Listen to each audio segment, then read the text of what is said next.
Hi guys! Today we'll be recapping a story called I Will Become the Villain's Poison Detector. Please like the video and subscribe to the channel. It helps us a lot. Enjoy! The story begins in a prison where our main character, Jazelle Lloydsvin, is being pestered by an assassin. She appears bored hearing the same old, "I came to kill you" phrase from the killers who want to poison her to death, so she willingly takes the vial from the man and drinks it. Even after downing the entire bottle, she looks lively, and she even says it tastes like strawberry milk, which shocks the assassin, given that just a little bit of the poison is lethal. He takes it from Jazelle and tries the poison, believing he may have brought the wrong vial, but then immediately kills himself, leaving Jazelle to sigh. Jazelle is a villainess in the novel The Poison Apple, which our ordinary girl office worker here enjoys reading because it is a heartbreaking romantic story in which everyone dies, including the main characters and villains. Jazelle is the first villain character to die early in the novel, poisoned in prison while waiting to be hanged. She adores the novel, but little did she know that after being involved in a car accident on her way home, she transmigrated and found herself in Jazelle's body. Just as she woke up, an assassin forced her to drink the poison. But when she said it tasted like strawberry syrup, the guy tried it and died. Since then, several assassins have come and ended up killing themselves. They are not very savvy about trying the vials. One thing she learned by drinking many types of poison is that each has a different flavor. The poor girl has been gulping them like water, and now she just sits in the corner, hoping that the next assassin will deliver her far better poison. After stating her wish, she hears someone laughing and feels terrified, believing it's a ghost. The person then giggles, claiming that he isn't a ghost, but he is still not revealing himself. So Jazelle guesses he's an assassin and requests that he wait until the last poison in her body has been digested properly, causing the man to laugh so hard again. He performs magic, and a red poison emerges in front of Jazelle. But unlike previous poisons, this one smells unpleasant, so she is unsure whether it's safe to drink. But now that she's given it some thought, she realizes her character is destined to die, and that is something she refuses to accept. In an attempt to bargain with the mysterious assassin, she asks him to rescue her from prison if she doesn't die from the poison he gave her. But the guy is certain that she won't make it out alive. After all, she is a very wicked witch, and wanted posters for her are up everywhere. Despite her stained reputation, Jazelle seeks to see the bright side of things, arguing that she can still find a place in the world, even if it means working for a villain. The guy finds her response hilarious and wonders whose villain she intends to work for, only to discover that she plans to work for Wayne Aore. However, they are interrupted mid-sentence by the entrance of a second assassin, who proceeds to use a key to unlock her cell and stab her.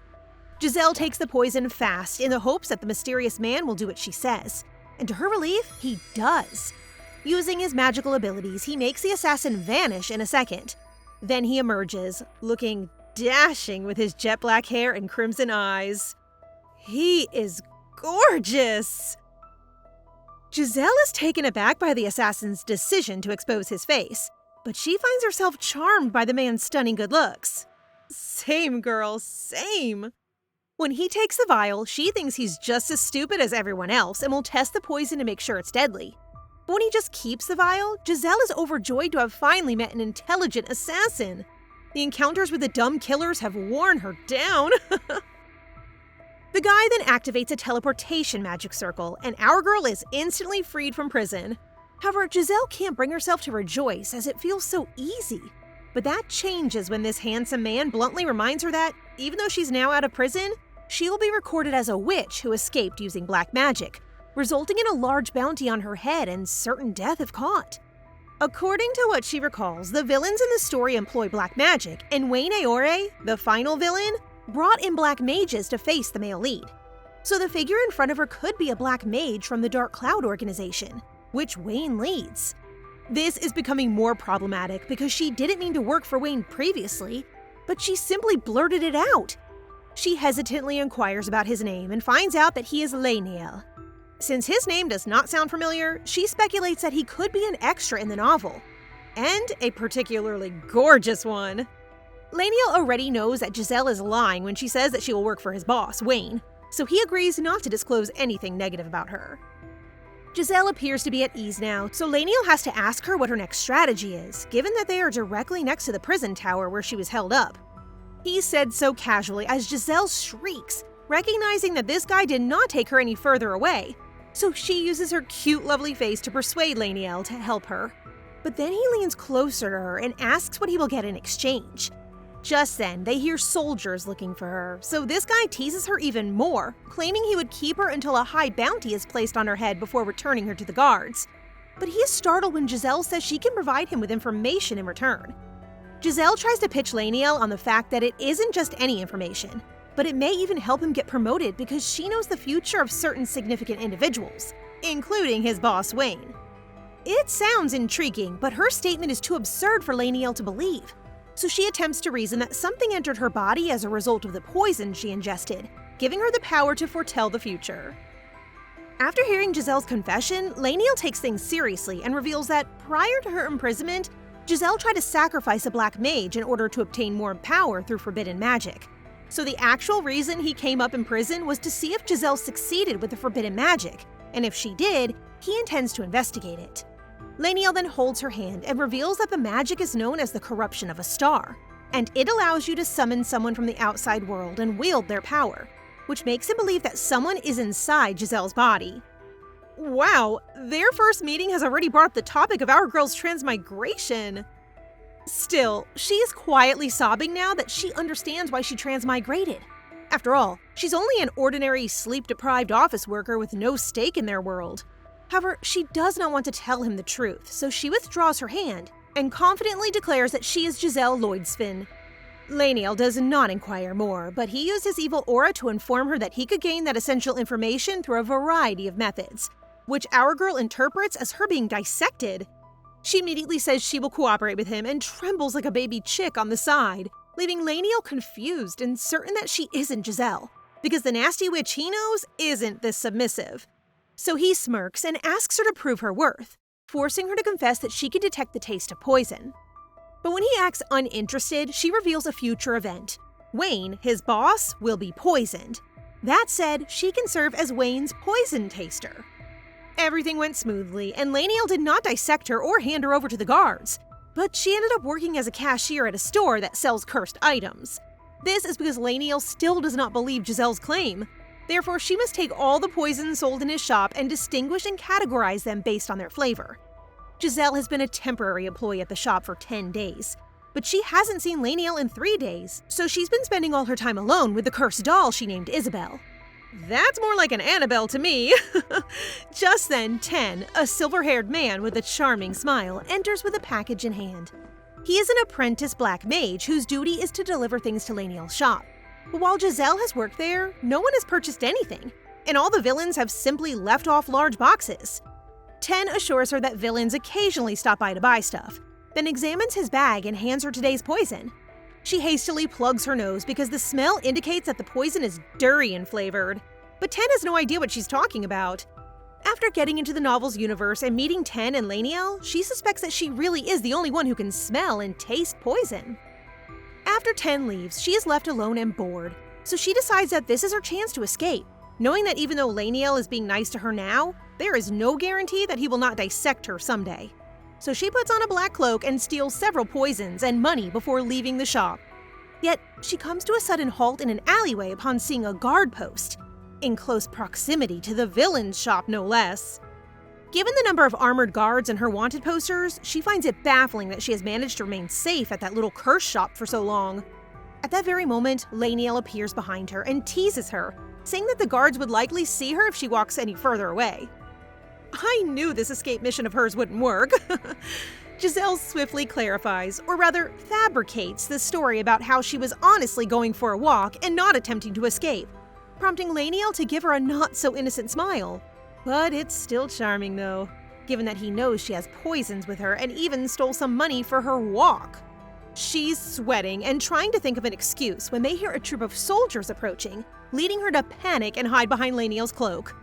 They are cute. However, Jazelle realizes that if she stays like that, she will appear suspicious. So she pulls Lenal closer to her and requests that they pretend to kiss.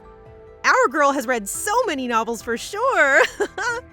Meanwhile, Lenal appears to like taunting her, so he grins at her request, presses her against the wall, leans forward, and looks deeply into her eyes as if they are lovers. Jazelle is a strong woman. If that were me, I would pass out. She averts her gaze out of shyness, but that just leads her to lock eyes with a guard. Our guy looks incredibly relaxed and doesn't care about the guards, even though Jazelle is already crying and hitting him, begging him to hide her with a hug or a kiss. However, Jazelle becomes perplexed when the guards merely walk by, which stops Lady L's teasing and explains that the guards were unable to notice them due to the illusion magic that causes them to believe the alley is a dead end. Jazelle drops to her knees in relief after finally evading capture. But lady, you nearly forgot your boss had just caught you escaping. So Lenal urges her to return and mentions that they need to finish things up, which she believes will result in punishment. She trembles in dread, fearing she'll be tortured, while Lenal stands there laughing and clearly enjoying seeing her like that. So he jokes with her again, stating he can torment her there once and for all since no one can see them, forcing our girl to stand up and rush to the shop to get to work. While she hurries back to the shop, Lenal finally lets out a giggle as he finds Jazelle so funny and charming. Look at that smile! Returning to the curse store, Jazelle presents Lenal with a research paper detailing the poison's flavors. Lenal is taken aback by the document because it's well organized, which is not something the real Jazelle would do. Even now, when he sees how nervous she is, he can't help but giggle and become intrigued by her true identity. Your girl is just a corporate slave who enjoys reading novels. Lenal then asks about her real name, but she insists on saying she's Jazelle, which he finds amusing because she always appears so meek, but suddenly turns serious when it comes to her identity. She may seem like the Wicked Witch Jazelle, but her behavior makes her seem like an entirely different person to him. Truly, he recognizes her for who she is.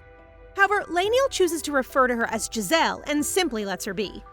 After that, he says how impressive her poison list is, but he still has suspicions about her, given that she attempted to escape with his money. Speaking of money, Jazelle realizes that Lenal has no intention of ever paying her for her work, which enrages her. Yet Lenal smiles at the sight of her, picturing her as an adorable little chick. Lenal then summons two of his butterfly familiars to keep an eye on her, but it appears that Jazelle is unconcerned about being watched and is simply in love with the butterflies. He smiles at how happy she appears, but then recalls that Jazelle also claims to foretell the future of other important people, including Wayne Aore, and wonders why she wants to work for him. He discovers that Jazelle wants to work for Wayne because he is the strongest villain, and she intends to be his court lady, testing all the food he eats to ensure it isn't poisonous.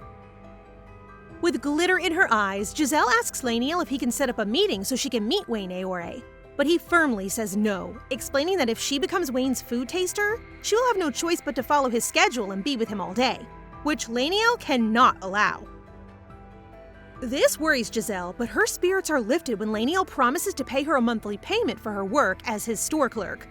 However, her joy is short-lived when he clarifies that she will only receive a salary once she becomes a full-time employee. Cutie. Lenal is about to leave when she calls him and approaches him, leading him to believe she has another goal, such as pretending to be dumb in order to approach Wayne Aore and assassinate him. So he secretly prepares his butterflies for any unexpected attack. But it appears that Jazelle is only concerned with her employment contract with him and wants all issues to be straightforward to avoid future disputes. Jazelle rushes to write something on a piece of paper, while Lenal laughs heartily and decides to keep her on his side. After connecting with his familiars, Lenal's visits become less frequent, giving her more opportunities to take walks in the alley. She's fine with being monitored because she finds the butterflies beautiful, and she can clearly show Lenal that she doesn't intend to leave whenever she takes a walk with the butterflies. Just then, Ten, wearing a grin, walks into the store and tells her he's going to purchase Isabelle, her fave cursed doll. After a brief exchange of words, he thanked her and left the store. As she prepares to greet the next customer, the orange-haired man raises his voice, strikes the table, and accuses her of being a death row convict who is unfit to work at Lenal's shop.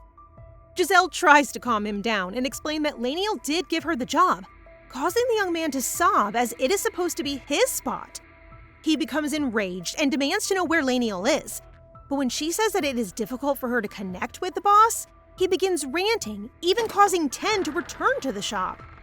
Ten hears the commotion and rushes to check on Jazelle, forcing the orange-haired man to dash out of the business, bumping with 10 and leaving Jazelle perplexed.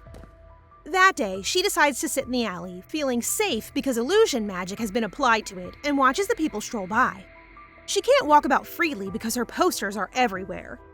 But staying inside is also suffocating, so this is her method of unwinding. Just then, the butterflies begin to fly wildly in front of her, as if telling her to return. But she insists that no one can see her, so she glances over the street and notices an armored man. The guy's dazzling appearance with blonde hair and emerald eyes reminds her of the main character, Dylan Starcy.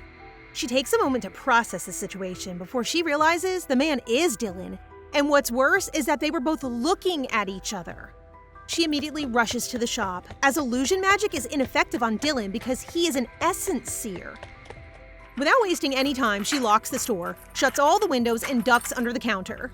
As far as she knows, Dylan should have been at the female lead's mansion, but she recognizes that because Jazelle was not executed as written in the novel, the plot has been twisted. She will undoubtedly die if they ever meet, so she tries speaking with the butterflies to send Lenal when she suddenly hears someone walking outside, causing her to sweat profusely and attempting to avoid making any noise by covering her mouth. Next, the sound gets louder as the person tries to unlock the store's door. However, the man eventually leaves, much to her relief. Our girl attempts to remain hopeful, believing that Dylan won't come after her because she's only a minor villain. But this changes when she remembers that the real Jazelle attempted to endanger the female lead's life, Dylan's lover. Whoopsie. The next day, the same arrogant orange-haired customer arrives at the shop, claiming that he needs to deliver something to Lenal. But since the boss is away, he aggressively insists that Jazelle help him move the packages instead. Smells fishy. He explains that the alley leading to the shop is too narrow for the wagon, so she must help him unload them. Jazelle doesn't want to go near the streets after what happened yesterday, but as the guy becomes increasingly irate and threatens to report her to Lenal, she has no choice but to follow. Now that they've arrived at the wagon, this guy asks that she climb up and pass him the package, because if they do it the other way around, Jazelle may be unable to bear the weight of the package from below. She groans, wraps herself in a coat, and climbs up. But as she scans the boxes, a blade from behind points at her neck. This villain with orange hair has sold Jazelle to Dylan! I knew it! That cheeky guy is no good. Dylan then orders the carriage to begin moving while bringing his sword closer to Jazelle's throat. The moment she claims to be an innocent girl, Dylan mocks her, which only serves to infuriate him more. Dylan goes on to say that he knows Jazelle has absorbed an evil entity, which makes our girl question his credibility as a seer, as she is absolutely not wicked. He has the intention of killing her, but before he does so, he wants to put out the devil that she has summoned. Is he talking about the forbidden magic that caused our transmigration to their world? Hearing the word devil reminds her that in the novel, a black mage formed a deal with the devil and was burned as punishment using white magic. She cannot allow herself to be burned alive, so the surge of bravery to talk back to Dylan begins to kick in, as she yells that she's an innocent lady who was just unloading some packages. At that point, she blurts out, likely in a state of panic, that Dylan should use his eyes as a seer to verify her goodness. However, this just makes the guy angrier, and he chokes her while demanding to know how she knew his powers. For a man who's asking our girl a question, he is choking her to the point that she becomes lightheaded and gasps for air, rendering her speechless. This man is no main lead, he is purely psycho! Right then, Lenal's butterflies begin to emerge, so he releases her so he can slice Jazelle's adorable surveillance cameras. No! How dare you! After that, Dylan starts to approach Jazelle again with the intention of killing her, but just as he is about to do so, a magic circle appears between them, and dark shadows attack him. He doesn't notice the shadow behind him, and as a result, it coils around him and throws him outside of the moving carriage. Yes, he deserves that! Jazelle appears to be reeling from the events that have unfolded when, at long last, Lenal makes his appearance. Yay! The boss is here! She starts narrating what occurred, which Lenal immediately believes. However, upon observing her obvious distress, he enveloped her in his coat and inquires if there's anything further she'd want to say than explain. After some thought, Jazelle promptly expresses her appreciation for saving her life. He merely stands there, grinning widely and saying nothing, making Jazelle worried about the butterflies. but also certain that they are safe owing to Lenal's behavior. She asks him about Dylan, recalling him from when he fell out of a moving carriage, and expresses concern about what would happen if the main character died. When Lenal notices her worried expression, he asks her if she wants Dylan dead, and she firmly says no, because someone else will have to kill him, which is the final villain. She now talks about Dylan as if he's a stranger, making Lenal smirk again because he knows the real Jazelle will never allow anyone to hurt the blonde knight, considering that she's supposedly deeply in love with the guy. His amused expression as he finds new evidence that she isn't the real Jazelle irritates her. Not gonna lie, our girl is a fun, adorable type of dumb. She then quickly recalls how Jazelle Lloydsvin treats Dylan in the novel, remembering that she had a one-sided obsession with him and even used cute terms for him, such as my darling and my love. Despite the embarrassment, she has no choice but to act like the real Jazelle and proceed with gushing about how concerned she is about her sweetheart. But this only makes Lenal frown and tell her in a chilly tone that they are going back to the store, much to her confusion. Is this jealousy I smell here, sir? With a flick of his finger, they are suddenly back in the store, which is already incredible, so she can't imagine how powerful Lenal's boss, Wayne Aore, is, and how in the novel he will die from a simple poisoning. She's still thinking about it when Lenal tells her to start packing since he's moving the store, considering that Dylan found its location. As she packs everything and wonders about how they will move it all, he surprises her further by assuring her that he will warp everything to a new store. While Lenal is busy creating a magic circle and she is still packing, she's suddenly reminded of the arrogant orange-haired man who sold her out, and she is astounded that Lenal knows about him as well, thanks to his butterflies. He then gives her an evil smirk and asks whether she is curious about what happened to the man, which this scaredy chick hastily declines. Despite this, Lenal insists that she get closer to him, and she can't help but shake her head in anticipation that he will reveal the horrific things he did to the traitor. He sighs and says he won't show her anything, so she approaches him and is stunned when Lenal simply checks her neck and says it's badly hurt. Gosh, that Dylan guy showed no mercy to our adorable chick! The two exchange intense glances as if time has stopped, and to end whatever's happening, Jazelle jokes that she's fine if it's just a bruise. At least she wasn't roasted at the stake.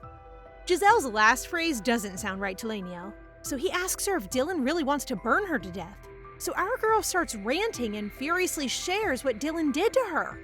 She suddenly pauses, realizing that she is supposed to act as if she's in love, but thanks to her ranting, Lenal's smile has returned, and since she sounds like she loathes Dylan now, he demands that she never call that blonde knight with endearing names again. Now back to business, Lenal assures her that she can take a rest after they warp at the new location. A statement that sounds unusual to her, and makes her feel warm and fuzzy inside. Then, after he prepares the teleportation circle, Lenal urges her to sit by his side and grabs her hand. I'm not sure if the red color is due to the magic circle or if our girl is blushing right now, but off they go.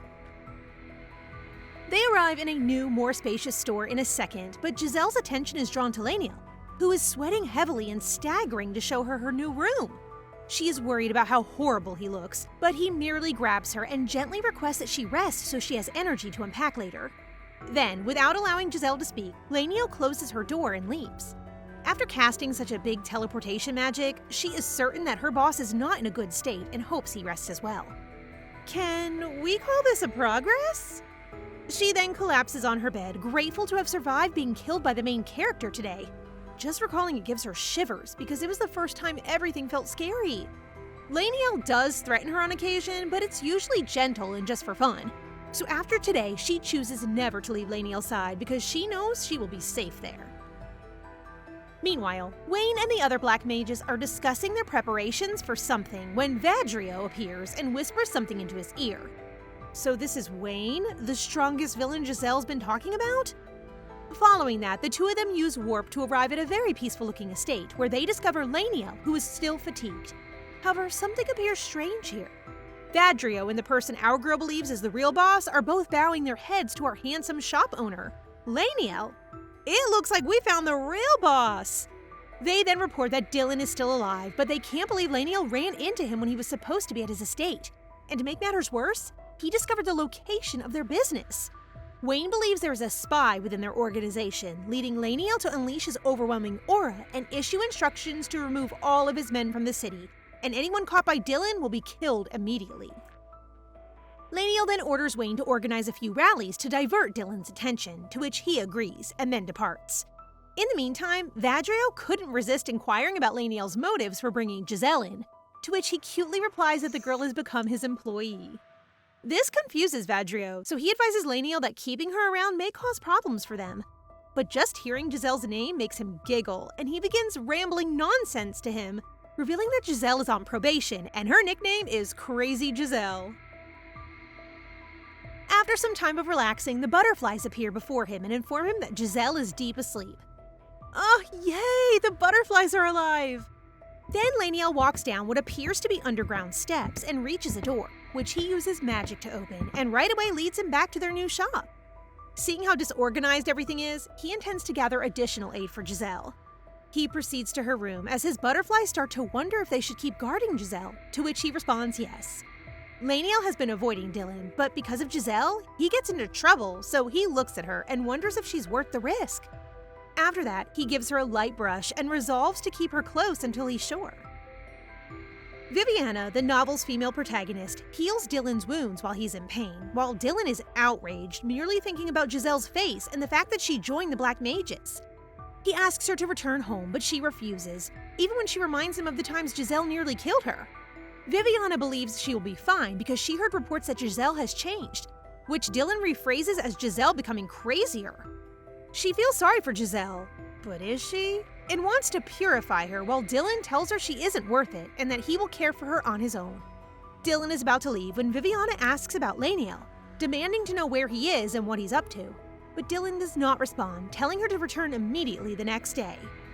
Do the main leads know our guy? Meanwhile, Jazelle's eyes widen when the book's villains appeared before her. Sullen, a drug researcher, introduces himself first. He stopped growing due to an inappropriate medicine he took when he was younger, and Dylan hacks off his head in the novel after he uses Viviana in a live experiment. Gilberton is a magic swordsman with basic dark magic abilities, who also acts as Wayne's escort knight. Windria, an elderly woman who acts as Wayne's right-hand woman, is as strong as Vadrio and the only necromancer and curse caster in the novel. Vadrio introduces himself as the building's owner and explains that he called everyone because he heard she needed to organize the place, which makes her pleased to believe that landlords in this world assist in caring for their tenants' stuff, and she expresses her thanks to them.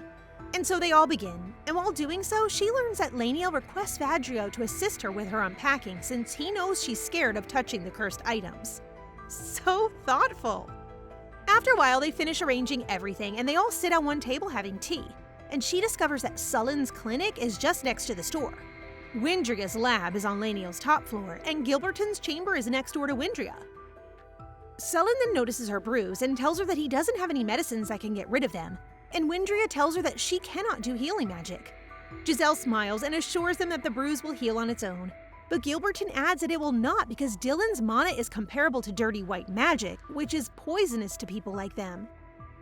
This confuses Jazelle, so they explain that Dylan's mana and white magic are the opposite of black magic, which is why it is lethal to all black mages. However, she isn't a black mage, so getting into contact with Dylan's mana should not be a problem.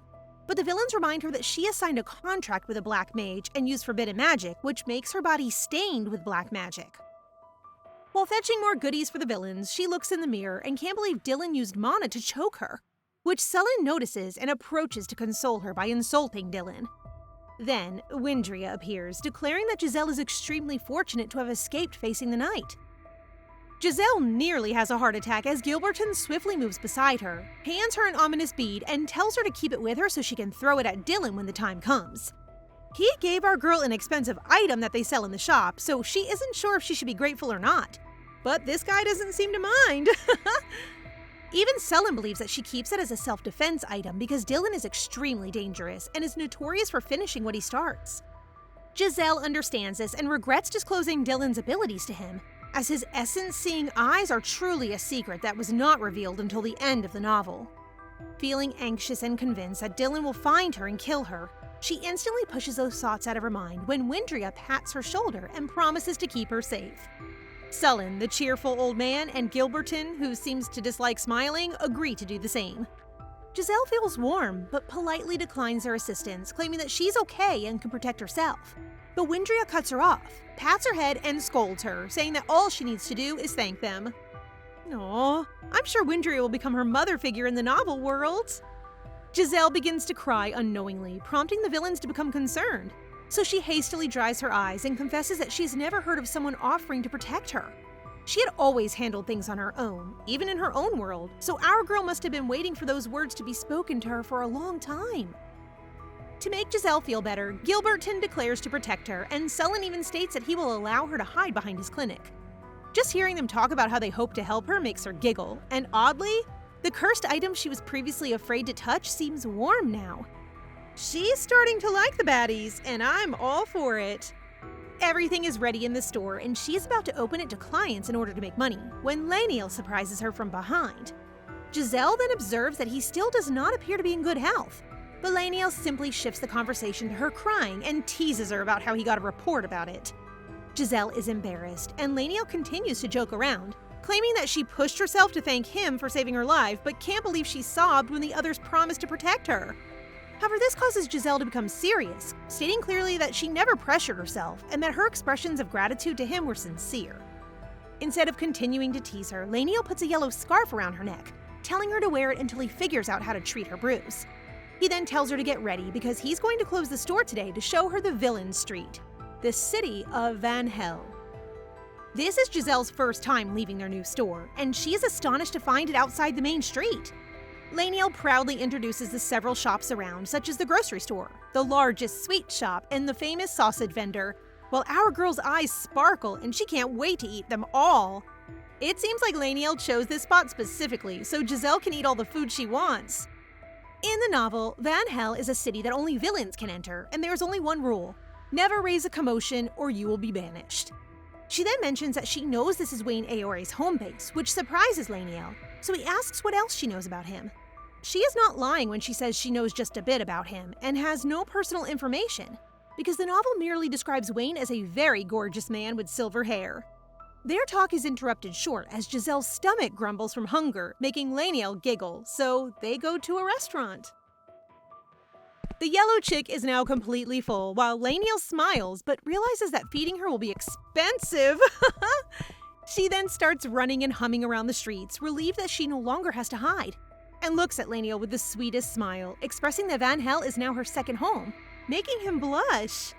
Suddenly, a quickly moving carriage passes them, nearly hitting Jazelle if Lenal wasn't there to grab her. She is surprised, though, when he claims that the carriage isn't to blame because it's the Vanhill way, and that since people aren't supposed to cause a fuss, you're allowed to silently take care of any problems. He then goes on to tell her to always bring Gilberton with her whenever she goes out, accidentally revealing that Gilberton is Wayne's subordinate who follows his orders. This news thrills Jazelle because it implies that Wayne is asking Gilberton to protect her. Once again, her eyes shine, and she asks Lenal an overwhelming number of questions, including whether or not she would ever meet the chief, which annoys Lenal. But when Jazelle says she's positive Wayne is incredibly handsome, Lenal starts acting shy. I knew it! He's the real Wayne Aore! She keeps complimenting his handsomeness to the point where Lenal has to cover his face in embarrassment. Oh, cutie! Jazelle is eager to see Wayne even once because she has never seen a silver-haired man before, while Lenal wonders if she never liked black hair. This surprises Jazelle, who frankly asks whether he is jealous of his own chief's charms. While walking back to their store, Lenal asks her about Dylan's fate, and when he learns that he would be killed by Wayne, he snickers evilly. What's the beef between the two, Lenal accompanies her to the store, and before he leaves, he brings out the butterflies. Yay! This time, he shares their names, Ren and Van, because they can only converse if the other person knows their identities. He's really beginning to trust our girl. However, it appears that the butterflies were cuter when they couldn't talk, as they are now constantly pestering Jazelle for being lazy and eating. She then decides to write down the upcoming events in the novel. The first part is finished, which is when Jazelle exits the story. And the second part is when Wayne finally appears, orchestrating an event known as the Great Assembly that highlights the power of the Black Mages. At this point, Viviana's life is critical due to the curse Jazelle cast upon her before her death. However, she suddenly realizes that things are becoming complicated.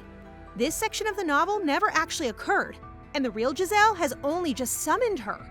This indicates that Viviana is no longer cursed and is powerful.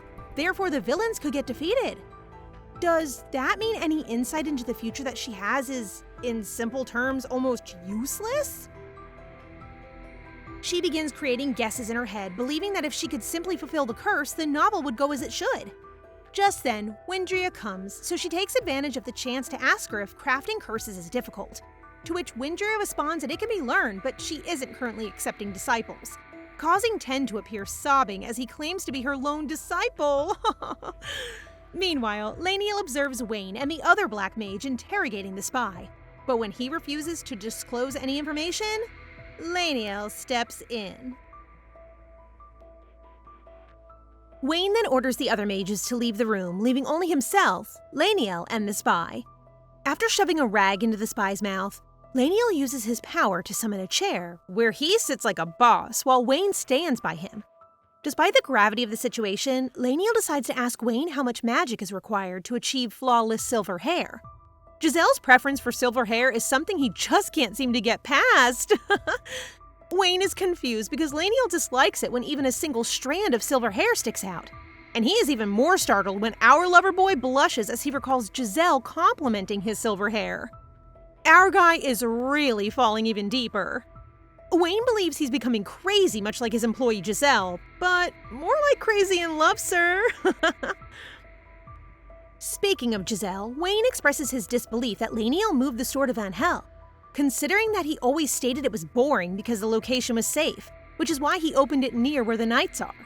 Lenal only grins and explains that his new hire is fragile, and since the mark that Dylan placed on Jazelle's neck may be located, hiding in Vanhill is the best option.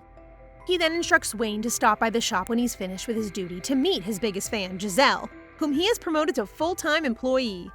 Wayne did hear from Vadrio that the store's operations were running nicely due to her, which leads him to assume that the infamous Wicked Witch Jazelle had truly lost her mind.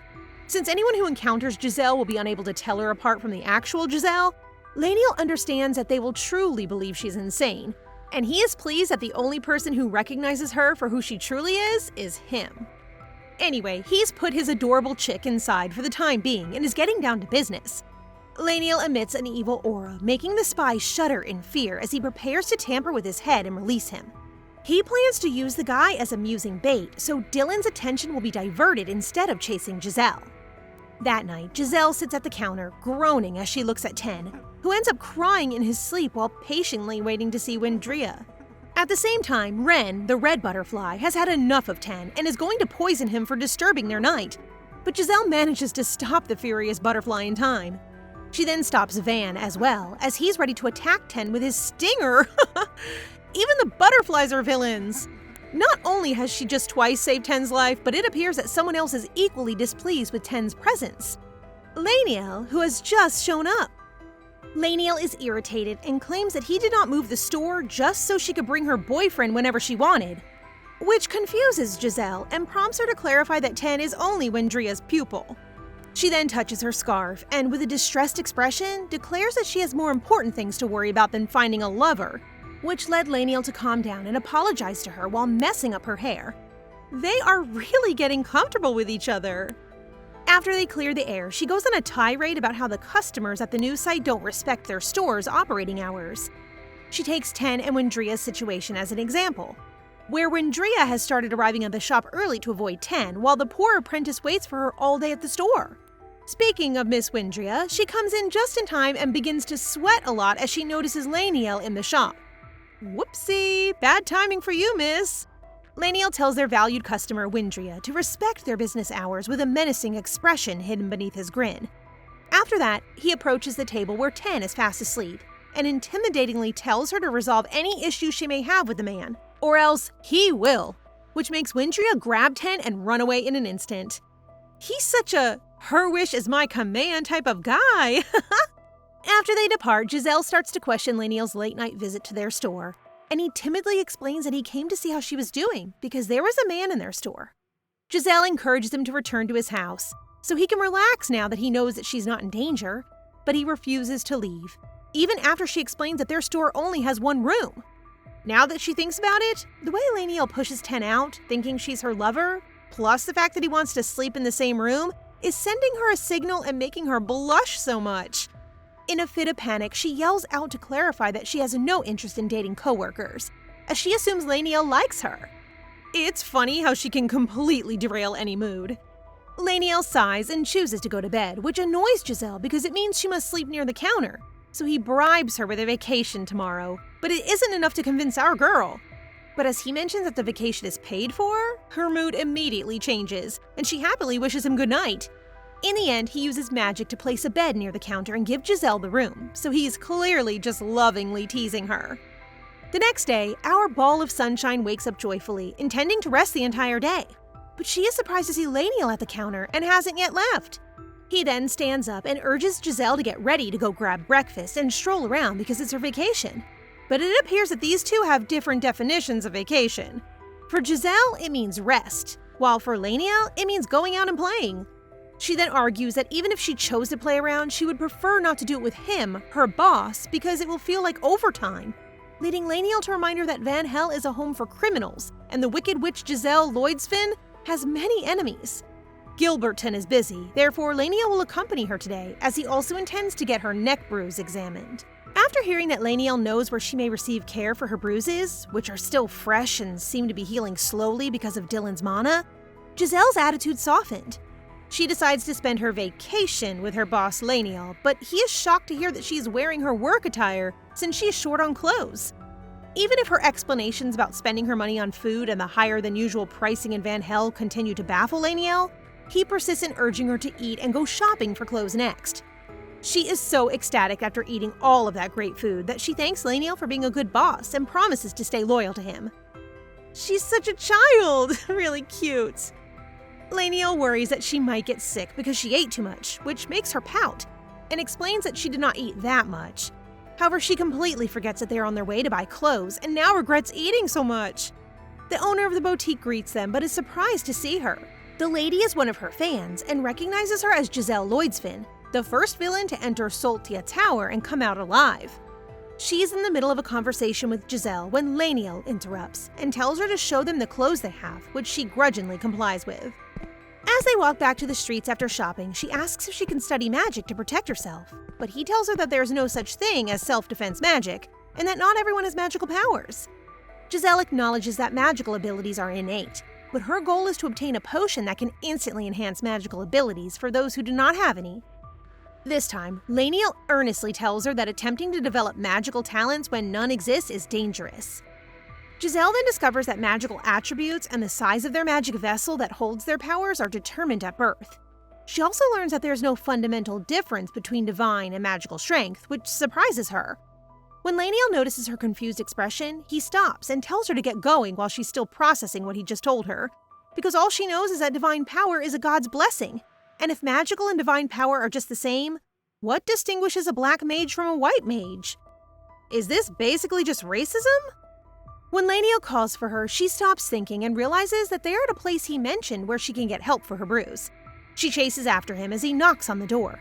They hear some noises inside, and he realizes it's too late to warn her, so he embraces her to keep her safe, just as the house explodes. Of course, the explosion isn't enough to harm Lenal, but even with his protection magic, he can't help but worry about Jazelle. Then a young man with glasses emerges from the smoke, explaining that the bomb he was constructing had accidentally gone off. Lenal looks really annoyed at the guy right now and gives off an evil vibe, while behind him is a bright, confused chick. As the saying goes, opposites attract. They are so adorable together. The man introduces himself to Jazelle as Mitchell, a villain who has previously bombed the Imperial Palace. He goes on to commend her for how well known she is because of her large bounty. Lenal interrupts Mitchell just as he is about to shake hands with her, and he looks at him with absolute scorn. Yup, no touchy. Lenal then asks him where Emily is, so Mitchell leads him to her room and departs exactly as Lenal demands.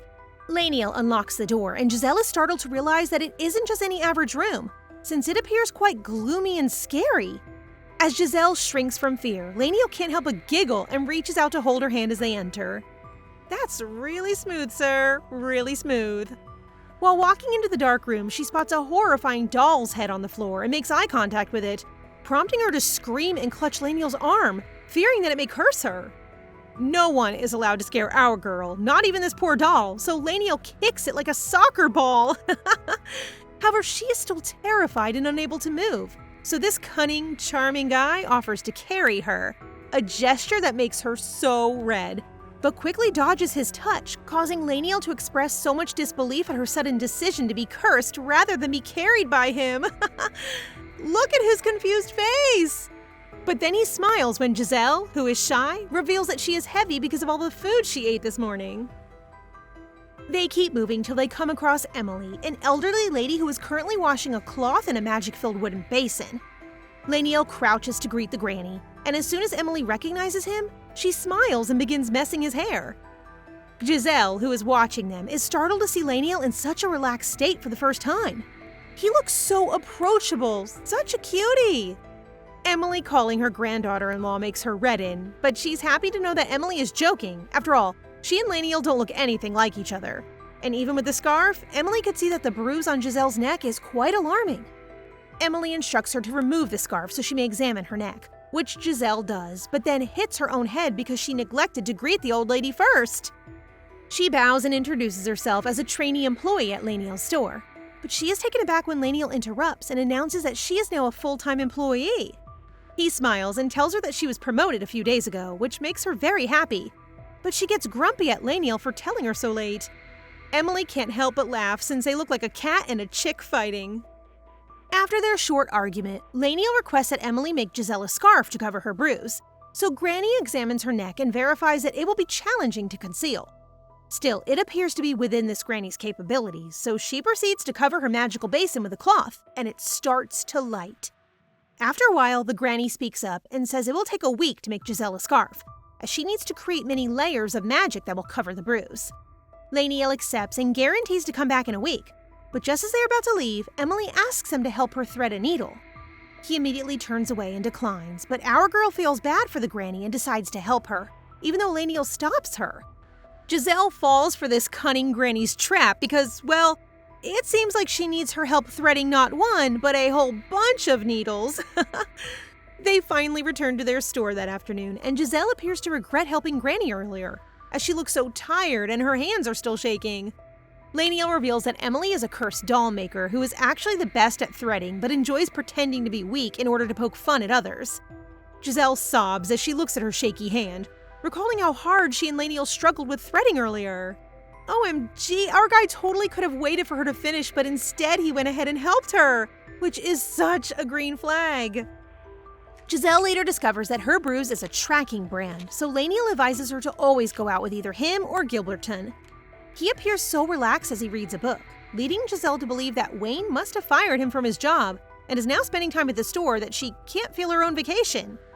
Speaking of that, Lenal has prepared a box full of snacks for her so she can eat in her room and relax, which she gladly accepts, but blushingly assures him that she is not the type of employee who sits idle while the boss is around. She walks cheerfully to her room while Lenal appears pleased with what he has accomplished. She's really a cutie. It's been a while since Jazelle came out of her room, which makes Lenal concerned, so he knocks on her door when he hears her faintly asking for help. Rushing to her room, he discovers that Jazelle is just sleep-talking, which brings a sense of relief to him. Girl is giving him a heart attack. He then sits next to her and connects his worry to how the black mages feel about their chicks, recalling that they used to build a chicken coop to help them feel better. He glances around her room and notices how empty it is, recognizing that Jazelle is always alone in their store, yet she does all of the cooking and cleaning herself, making her quite independent and strong. He enjoys brushing her curls when he finds her hair roots turning black, and assumes it's a side effect of the forbidden magic. Our girl's natural hair color is black, so he could be correct. He inspects Jazelle's face in an effort to spot any other changes, but he eventually gives up since, as he has never seen the real Jazelle Lloydsvin, he will never be able to tell the difference. Then his eyes wander over her neck, frustrated that Dylan did this to her and wishing he could simply kill the knight.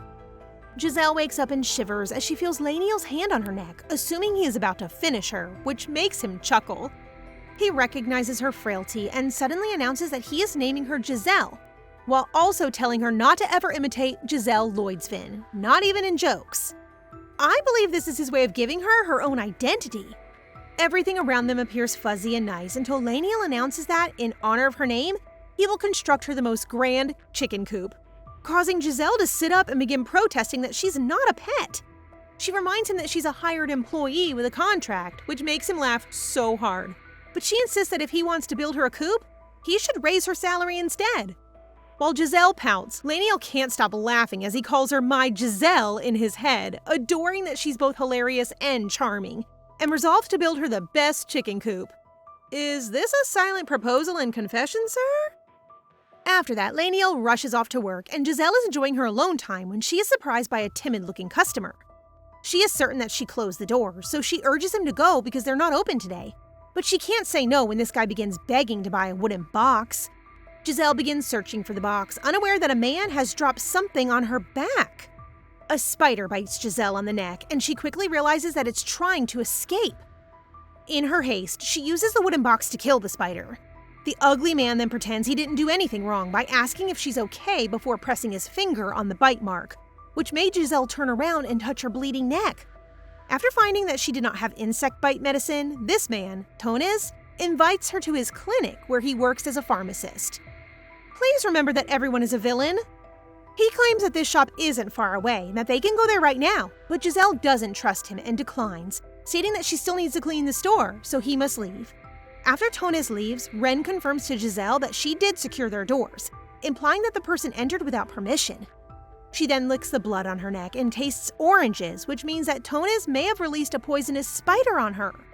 Jazelle then tells Windria about this, which reminds Windria that Sullen had mentioned that there was a quack pharmacist around who had been selling painkillers disguised as medicine. Windria then begins to worry if Lenal ever disclosed anything about his plans for Ten, and is comforted when Jazelle affirms that the boss said nothing. Regarding Ten, Jazelle is quite intrigued by Windria's reasoning for not wanting to accept him as a student. Windria says that the reason is that Ten's magical vessel is not enough and lacks potential. That seems so tragic. So she wonders if a person's magical vessel can't be increased and discovers that there is a way, but no one dares to try it. To broaden a person's magic vessel, they must carve it out using magic of their opposing attribute. And because the magic vessel is a mage's heart and source of power, permitting someone's magic to enter it poses a significant risk of permanent damage or even death. The sun has set, and for some reason, she's feeling down about Lenal not having gotten in touch with her yet. She starts thinking about him and whispers under her breath that she misses him. As if that were the magic phrase, Lenal, who is more dashing than ever, suddenly appears before her. The butterflies must have reported it to him 0.0 seconds, and voila! Our lovely but dangerous butterflies promptly report to their master that Jazelle was bitten by a poisonous spider, which darkens his mood, while Jazelle clarifies that she does not have any proof and that it's all based on speculation alone. To her amazement, our guy believes all she says and even pats her on the head, telling her that he'll look into the situation. After that, he asks her to show him where she was bitten, and seeing that it is behind her neck bothers Lenal, who adds that she should stop collecting marks on her neck, causing Jazelle to ask whether their store has a first aid kit. It appears that they do not have any, so she insists that her boss buy her some ointment, prompting Lenal to rest his head against her neck, causing our little chick to turn red and bolt away in surprise. To his defense, he says that because he has a low body temperature, it could reduce the ache in her neck, before giving her a playful smile and asking if she wants him to do anything else, prompting Jazelle to hurry to her room.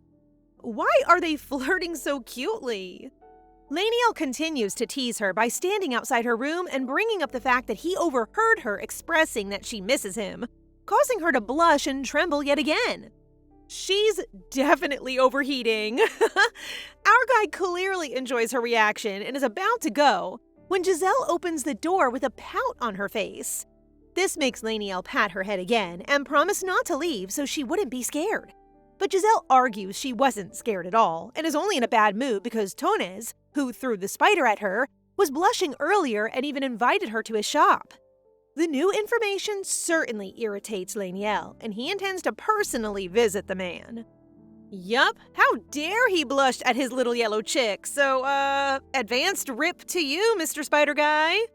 The next day, Jazelle is overjoyed since Lenal treated her to breakfast, but she wonders what his real job is since he just plays around, prompting him to explain to her that, in addition to running the shop, he also joins Wayne for official events. Speaking of events, Jazelle advises him not to attend the Great Assembly, and as smartly, Lenal knows that it must be where Wayne will be attacked and where Dylan will make an appearance, so he couldn't be more excited to go. Anyway, after their breakfast, Gilbert takes her back to the shop since Laniel has more business to attend to when Sullian runs up to her and tells her that Laniel went to Tonis. Now in the pharmacist's shop, Laniel questions why he was flirting with his employee. But when he looks at Tonis, he senses he is far more dangerous than he thought. Tonis then gives him that creepy stare, confessing that it was all thanks to him that Laniel met Jazelle. And as soon as he mentions the forbidden magic Jazelle has performed, Laniel unleashes his power, breaking everything inside the shop while resisting the urge to kill the man in front of him because he may have some useful information. Tonis does not appear to be terrified of Laniel. Instead, he wonders aloud why Jazelle does not remember him after teaching her how to use the forbidden spell, and he continues to talk to himself. Does this guy ever blink? On the other hand, Laniel does nothing more than watch Tone babble, which is eerily familiar to him because he knows someone who does the same thing, gets completely absorbed in their own thoughts, but he is sure that person is dead. Laniel is so focused on Tonis that he doesn't notice our trio is already outside the shop, staring at him. Sullian looks adorable as he beams with excitement at the thought of their boss beating the quack pharmacist, while Jazelle guarantees him that Laniel isn't that type of person. However, Mr. Gorgeous, sleep-deprived Gilbert tells her that there's only 2 reasons Laniel will go to a store: to buy something and to cause destruction. It's not hard to believe because she can see from the window that everything inside the shop is already ruined. Suddenly, she overhears some onlookers discussing how Laniel destroys other shops. But what intrigues her is their claim that Laniel and Wayne are so close that Wayne has even entrusted Laniel with his assets, prompting Jazelle to approach the ladies. The girl with bushy brows quickly recognizes Jazelle and declares that she is a huge fan of hers. While squeezing Jazelle's hand, this girl bombards her with questions about how she got her position at the general store and whether they are hiring. When Jazelle slaps the lady's hand away, the woman becomes enraged and yells at Jazelle, calling her a petty criminal who is nothing more than a gorgeous face. Uh-oh, people are gathering around them while our 2 boys simply cheer for Jazelle, giving her the drive to win this fight. Look at her bodyguards, they're just chilling. In the first round, the girl with bushy brows asserts that Jazelle was only hired due to her pretty face. Well, if no magic or violence is involved, our girl is confident that she can win a fight with her words. So she first thanks the lady for complimenting her beauty, explains that their store only hires based on one's abilities, and then advises her not to complain about her own incompetence to anyone. In short, Miss Bushybrow is ugly both inside and out.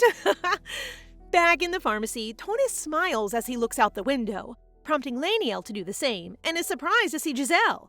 He swiftly summons Vadrio, who is ready to stop the tension outside. But the old man is taken aback when Laniel just instructs him to hold Tonis for him while he goes to Jazelle. Priorities.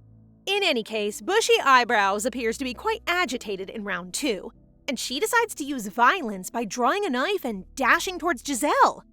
Laniel appears immediately, uses his magic to throw away the knife, and, apparently annoyed, runs his hand through his hair, daring the girl to continue talking.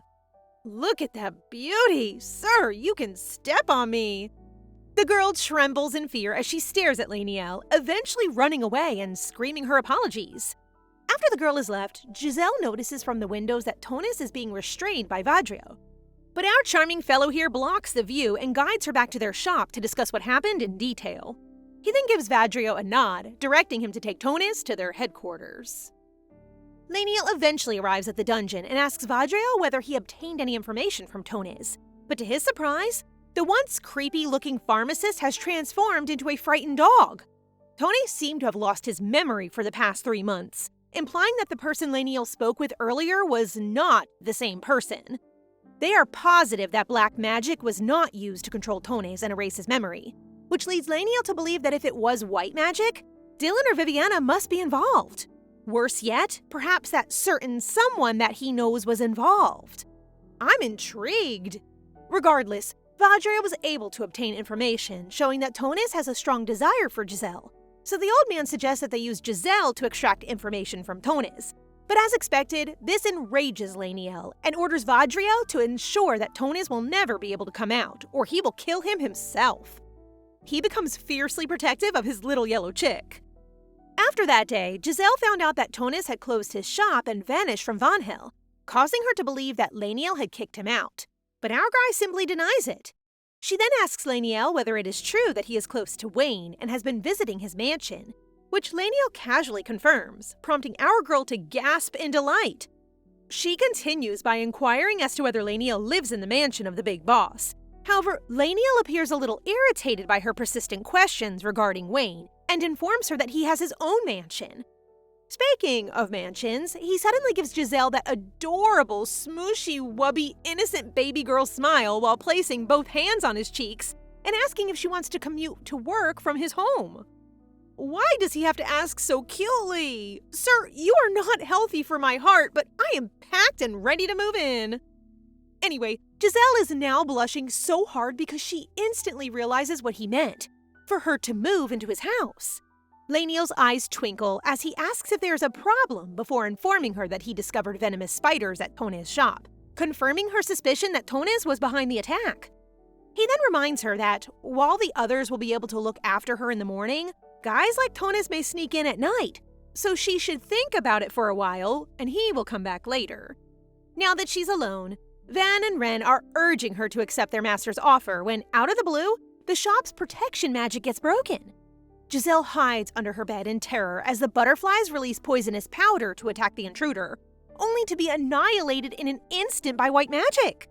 Jazelle is terrified, and all she can do is cover her mouth so she doesn't make any noises until Lenal arrives.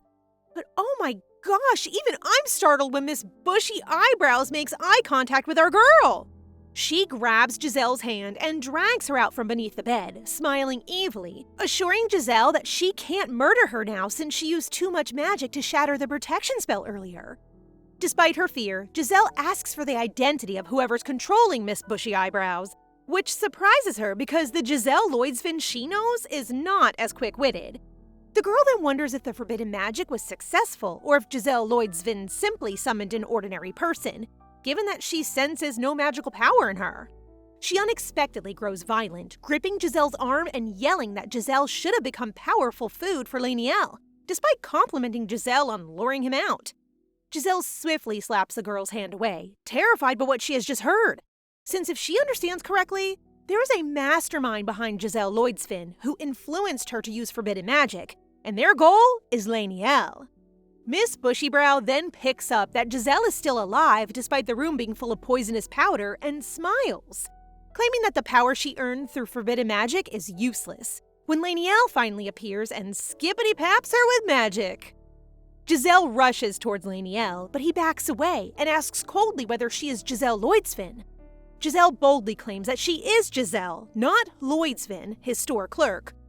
But Lenal ignores her, claiming that the intruder has no murderous intent towards her and has merely come to talk to her.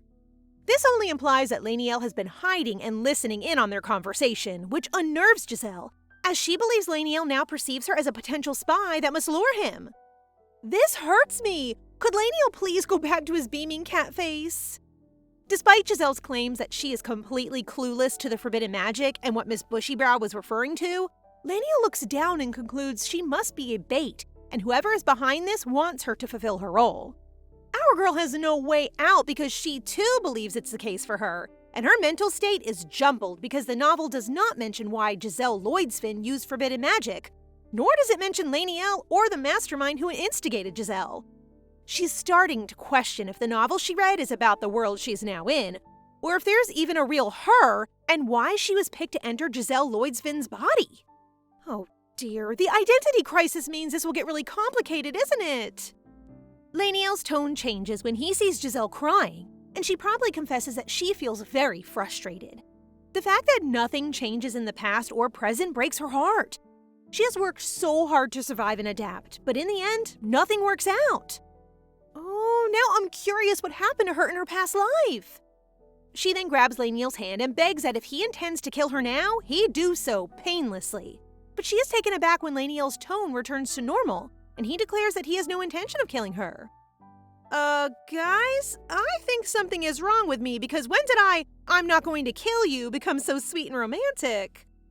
He then wipes away her tears and says that her chicken coop is now complete, prompting Jazelle to return to her cheery self, believing that Lenal is keeping her alive to use as bait to catch the mastermind, which she's happy to go along with. Lenal can only sigh because this means Jazelle sees him as a cold-hearted villain who would use others. But he decides to simply check on the intruder's body while advising Jazelle to stay back. Looking at Lenal now, Jazelle wonders why he suddenly changes his mind since he was previously wary of her. So she innocently asks if he finds her beautiful, before regretting even believing that Lenal spared her life because of her looks. The confidence! Lenal bluntly states that her face is not pretty, but he thinks her actions to be very lovely, and that because she appears awful when she cries, she should only cry and become agitated in front of him so that he can take care of it. In translation, Lenal dislikes her outer appearance because it belongs to the real Jazelle, but he adores the soul within. My heart! Jazelle blushes so much that she decides to change the subject, wondering if they should take Miss Bushy Brows to the medical center. But it appears that the girl was already dead from the moment she tried to destroy the protective spell, giving Jazelle goosebumps and making her want to rush to Lenal's mansion without delay. Meanwhile, in Viviana's temporary clinic, she is visited by a scar-faced, silver-haired old man named Verithin Grained, a former archmage and her white magic teacher. Viviana created a hideout for him, but he decided to come out to inform her that the seed he planted may help them find Lenal. This old man is the mastermind, isn't he? And his redhead girl is involved. Verithin explains vaguely that he placed a seed among the black mages so they could save the world, which makes Viviana feel horrible since, despite having a broken magic vessel, her teacher still strives to do everything for the greater good of the world. Save the world, my foot! She regrets that she was unable to repair his power, but Verithin tells her that when a person's magic vessel breaks, it means instant death, and the fact that he's still alive is completely thanks to her, prompting the redhead to feel relieved. It seems like Lenal is one of his students as well, and now he's sad that Lenal has joined the Black Mages and become close with Wayne. Viviana isn't sure about this though, because Lenal doesn't seem to have very impressive magical abilities. Plus, he has had his magic vessel broken as well. Okay, so everyone really believes Wayne is the big boss, huh? Now that Verithin thinks about it, since Lenal needs a constant supply of magic to survive, one way to do so is absorb the magic of other mages. But since Dylan hasn't reported any serial killings, he believes Lenal must have chosen a different means to survive. This whole Lenal has a broken magic vessel, I'm certain that they did something to him. In any case, Verithin gives Viviana an eerie grin and tells her that Jazelle Lloydsfin is the seed he mentioned. They'll be able to capture Lenal once they find her. Meanwhile, Jazelle and Lenal are outside his mansion, and as soon as they enter, our girl becomes fascinated by the expensive items on display. However, she pauses when she finds that it is just the two of them, when there should be at least employees considering how large the place is. But she learns that Lenal does not trust anyone. He also states that his mansion is his safe haven, and while smiling at Jazelle, he smoothly informs her that she is the first person to ever visit and reside in his home. Our tiny chick stares at him for a while before concluding that Lenal must have chosen her to be his housekeeper, which means they need to redo their contract and discuss wage increases, leading Lenal to groan because his riz isn't working on her. Anyway, he walks ahead to show her his vast garden, and Jazelle follows behind, trying her best to hide her blush because Lenal has been playful lately. I see, so she was simply pretending to be clueless. Cute. They are now in his garden, and the purple flowers are breathtaking as they shimmer, when Lenal spots Jazelle carrying a vase with flowers on it. Jazelle quickly gives it to him, and despite the fact that it is nighttime, Lenal's viewpoint of her beaming smile brightens everything, and he gladly accepts it, saying he will put it in his bedroom. After that, he invites her to his bedroom and makes her guess what they're going to do there, which causes our innocent girl to blush and overheat, which in turn makes him chuckle. He really loves teasing her. When they arrive in his bedroom, Jazelle can't help but feel sad because there's basically nothing in there except his bed. The only decor is the flower pot she lays on top of the fireplace, prompting her to inquire about what happened to his room, where she discovers that he previously broke everything. Lenal then changes the subject and hands her the scarf that Granny Emily made, urging her to always wear it when she goes out, although it is useless to wear in his mansion because no one will ever locate his mansion, which is entwined with magic. Following that, they head to the kitchen, where Jazelle insists on preparing him a meal, which concerns Lenal because he wants her to relax and stop being so diligent. In light of this, he decides to create golems for various tasks around the house, including cooking, cleaning, laundry, serving food, and tending to the garden. Not only that, but Lenal informs her that Gilbert will be at the mansion's door to escort her to work, and that he will personally pick her up after work. Jazelle can't help but blush at all that Lenal has done for her, which causes her to become serious and ponder why he's treating her so well, since he already knows she isn't the real Jazelle Lloydsvin and could be dangerous. Lenal recognizes that she may pose a threat to him, but while holding her shoulders, he admits that he has taken a fancy to whomever is inside her. The chemistry between these two is chemistrying. The next day, Jazelle is in the shop and Solian is in charge of staying with her, who is now making a strange drink, prompting the butterflies to warn her not to drink it. Solian is taken aback when he notices her conversing with Ren and Van because it appears that knowing the names of the familiars does not entitle one to communicate with them. Plus, Jazelle is not a mage. Our girl then becomes intrigued and asks him if Lenal is the #1 villain in Vanhill, which Solian enthusiastically confirms. He's so adorable, I forgot that he's old. Solian shares that Lenal is his life's savior, as without the antidote he provides, he would have inevitably met his end.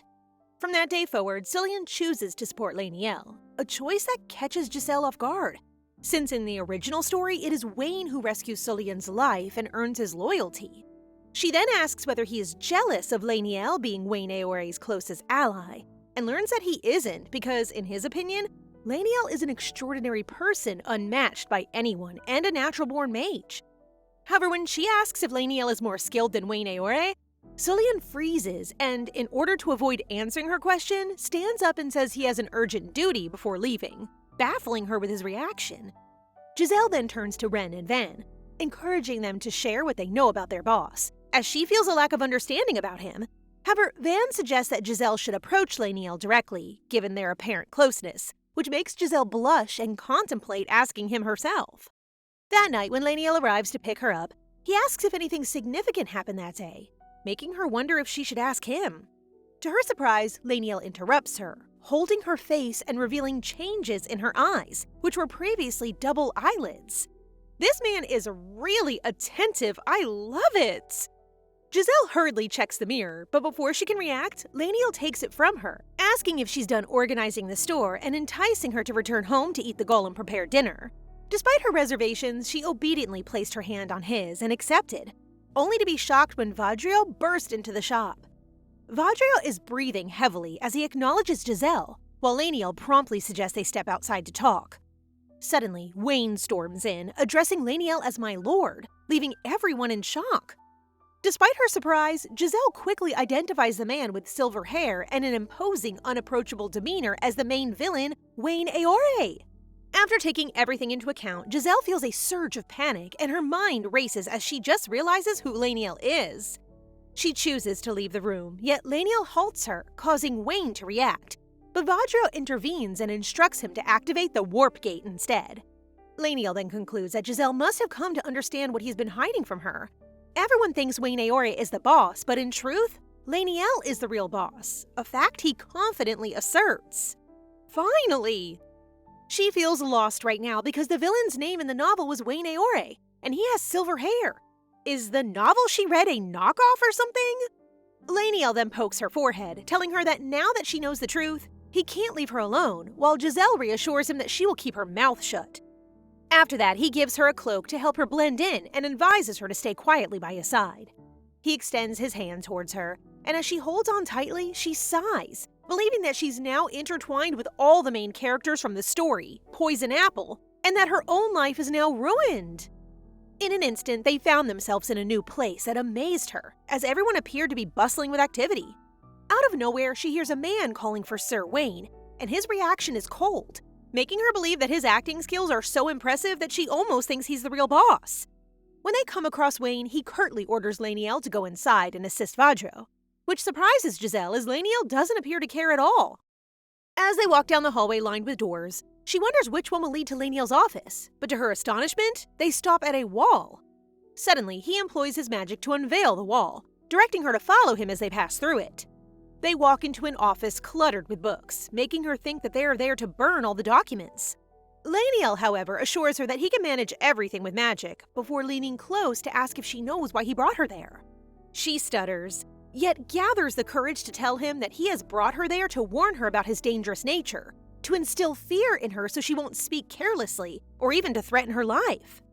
However, she feels a surge of fear when Lenal tells her that she has one correct answer, and then he abruptly inquires about the assembly, which she cautions him against attending. Jazelle describes how the male and female lead, along with the villain, meet at the Great Assembly. A massacre erupts in the heart of the city, and during this chaos, Dylan loses sight of Wayne's trail due to his formidable magic. Once Lenal is content with her answer, he permits her to take a seat and provides her with directions to watch, leaving her confused of what she'll be watching as he charmingly smiles and tells her that she must watch him. Lenal touches the floor and releases an enchanting energy, leaving her amazed as she observes the transformations in his appearance. After that, he asks for her thoughts after running his fingers through his now silver hair. Too hot. I need sunblock. This girl is clearly a sucker for men with silver hair, and she is now in full fangirl mode, so she couldn't help but cover her mouth in admiration. Lenal approaches her while she is still dazed, asking for her opinion on his appearance, prompting her to give him a thumbs up and begin babbling about how beautiful, breathtaking, and a gift from above his lovely looks are. However, this simply causes our guy here to furrow his brow since he believes Jazelle is being sarcastic, so he walks past her and says they need to go back right away. Based on his hair-flexing behavior, I think he wants her to say that he's hotter than Wayne. You are 100 times better, sweetheart. Don't worry. When they leave the castle, Jazelle hears the villains celebrating since they believed Wayne had created a massive barrier to protect the entire area. But it was actually this vampire-looking charming man beside her, Lenal. After that, they all line up to enter a warp. And shockingly for villains, everyone listens and quietly obeys the instruction. When it is time for them to enter the warp, Vadriel hastily whispers to her that she should take care of Lenal, which baffles her and leaves her with no chance to ask what it means. Meanwhile, outside the castle, Dylan is becoming increasingly irritated, believing that Wayne has created a much stronger barrier that even dozens of white mages are having difficulty breaking through. Suddenly, a knight approaches him with a letter from Viviana, who appears concerned about him. But what enrages him more is the section of the letter that says Lenal is with Jazelle Lloydsfin. Dylan's suspicions that Lenal assisted Jazelle during his attempt to kill Jazelle have now been confirmed, and it appears that this guy considers Lenal a traitor who wanted Viviana and their teacher's magic. What happened to them in the past? After reading the letter, he instructs one of his knights to cast the tracking spell because this time, instead of breaking the barrier, he intends to hunt down Jazelle. Gosh, the original male lead looks uglier in every screen time he has. Back to our cutie pies. They return to Lenal's mansion, where he immediately summons Ren and Van, causing Jazelle to grow concerned because from behind, she can see that he's really exhausted. Following that, Lenal becomes so completely worn out that he faints while lying in the flower field. Should I be worried? Lenal is in a bad spot and that blondie is after our girl. Jazelle rushes to his side and tries to help him stand up, but Lenal, who is sweating heavily, gently pulls away, claiming that he'll be all right before passing out again on the ground. She is now freaking out about what to do, but thankfully the butterflies are there to guide her, telling her that she should just take their master to the center of the garden because his magic is unstable, and only the flowers full of it can help. This makes her think that the barrier he built to protect the castle earlier must have depleted his power, and his hair turning silver is a sign that he overused it. This adorbs little chick single-handedly drags Lenal to the center and earns compliments from the butterflies since the center has the most magic. Ren and Van then recognize that summoning them will only delay their master's recovery, and they blame it all on Jazelle, who now feels guilty because she realizes that Lenal must have summoned them to keep her from panicking as he collapses. Aw, even in that state, he makes sure our girl will not worry. Jazelle then detects magic emanating from the flowers, and discovers that Lenal absorbs it to recover. Ren and Van encourage her to leave now that her task is complete, claiming that she should not be concerned because their master is merely resting and would return to normal as he normally does. This is all new to Jazelle, so she wonders whether this is what happens to all mages when their power is used up. But after listening to the butterflies murmur, she realizes that Lenal is different from the rest. She also overhears them discussing Lenal being attacked by some traitors and how their master will punish them all, which draws her interest and prompts her to ask Ren and Van to tell her what they know. But unfortunately, they're obligated to stay silent. Now Lenal is dreaming about a time when he was a little boy, lying on the ground in agony, his body soaked in blood and the rain. I already guessed he had a dark past, but that image of him is so distressing. It is already daylight when he wakes up. Not only does he find a damp cloth on his forehead, but he also notices that he's actually waking up from a picnic, complete with a blanket, umbrella, and food. Don't get me wrong, his silver hair is stunning, but I love him with black locks because he looks so much like a black cat. Jazelle then appears, relieved to find him awake and carrying some hot soup, which further adds to Lenal's confusion. She cheerfully explains that she organized everything so that he has everything he needs when he wakes up, before becoming concerned and stating that collapsing due to magic isn't common, while Lenal simply sighs, assuring her that all of this is normal for him. He doesn't understand why she's so bothered, so she sits next to him and asks if he doesn't expect anything from her, prompting him to plainly say that trusting her is his decision and she is not required to return it. That sounds really mature and grown-up, but seeing his past earlier leads me to believe that this is all caused by trauma. Hearing this frustrates Jazelle, and while she claims that she's not upset, she feels betrayed that despite all of his compassion for her and her belief that they have some type of connection, Lenal does not view it that way because he's so distant. Lenal looks confused and asks her again why she's so cranky, prompting her to be honest and reveal that it is all because she feels attached to him before standing up to leave. However, before she can leave, Lenal grabs her hand and draws her closer, appearing upset as he realizes she didn't sleep at all and spent the entire night awake. He encourages her to sleep, and before she can protest, he taps her head, causing her to fall asleep in his arms. While carrying Jazelle, Lenal observes something unusual. The flowers are still producing magic and haven't wilted yet. This is the first time this has happened, and the only difference between now and before is that he has Jazelle by his side. The evil Jazelle Lloydsvin lacks a magical vessel, but this might not be the case for Jazelle, the little chick he knows, which he finds very interesting. He also compliments her efforts in bringing so many things to care for him, despite the fact that she has no idea how to navigate his mansion, leading him to blush and resolves to respond to her confession. Jazelle eventually wakes up and is surprised to see that she's on a bed in a tent. She quickly opens the tent up and discovers everything that should be in a bedroom, including decorations and furniture in the garden. Lenal has arranged a table filled with delights and is now waving at her, explaining that he chose to bring everything into the garden rather than move her to avoid waking her up. Jazelle doesn't need this, but she can't resist the temptation, so she sits down and devours the steak the golem has prepared. While she eats, Lenal becomes curious and asks if she's a spirit of some sort, given that she does not die when she drinks poison, claims to know something about the future, and a lot of strange things around him have been happening because of her, prompting this charming guy to flash that flirty smile again and confess that he has developed a strong interest in her. Jazelle loses her grip on the knife and fork she was holding in an instant and starts to flush intensely since, if anyone is listening, what Lenal has said is undoubtedly a confession. However, she tries to make sense of it by convincing herself that Lenal is simply interested in her being within Jazelle Lloydsvin's body. But Lenal immediately denies this, stating that he's not interested in Jazelle Lloydsvin, but with her, the Jazelle in front of him. He wants to know where she lives, her personality, and everything else about her.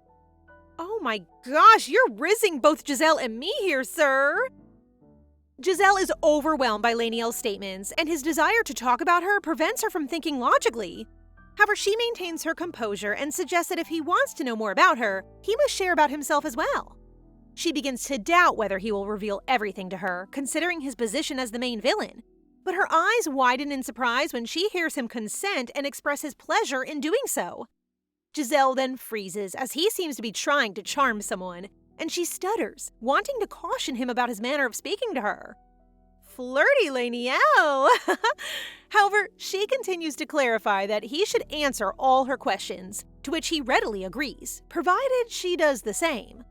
Jazelle sincerely agrees with him and inquires about the events from his past that make him sigh before telling her that the dark magic inside him awakened when he was 8.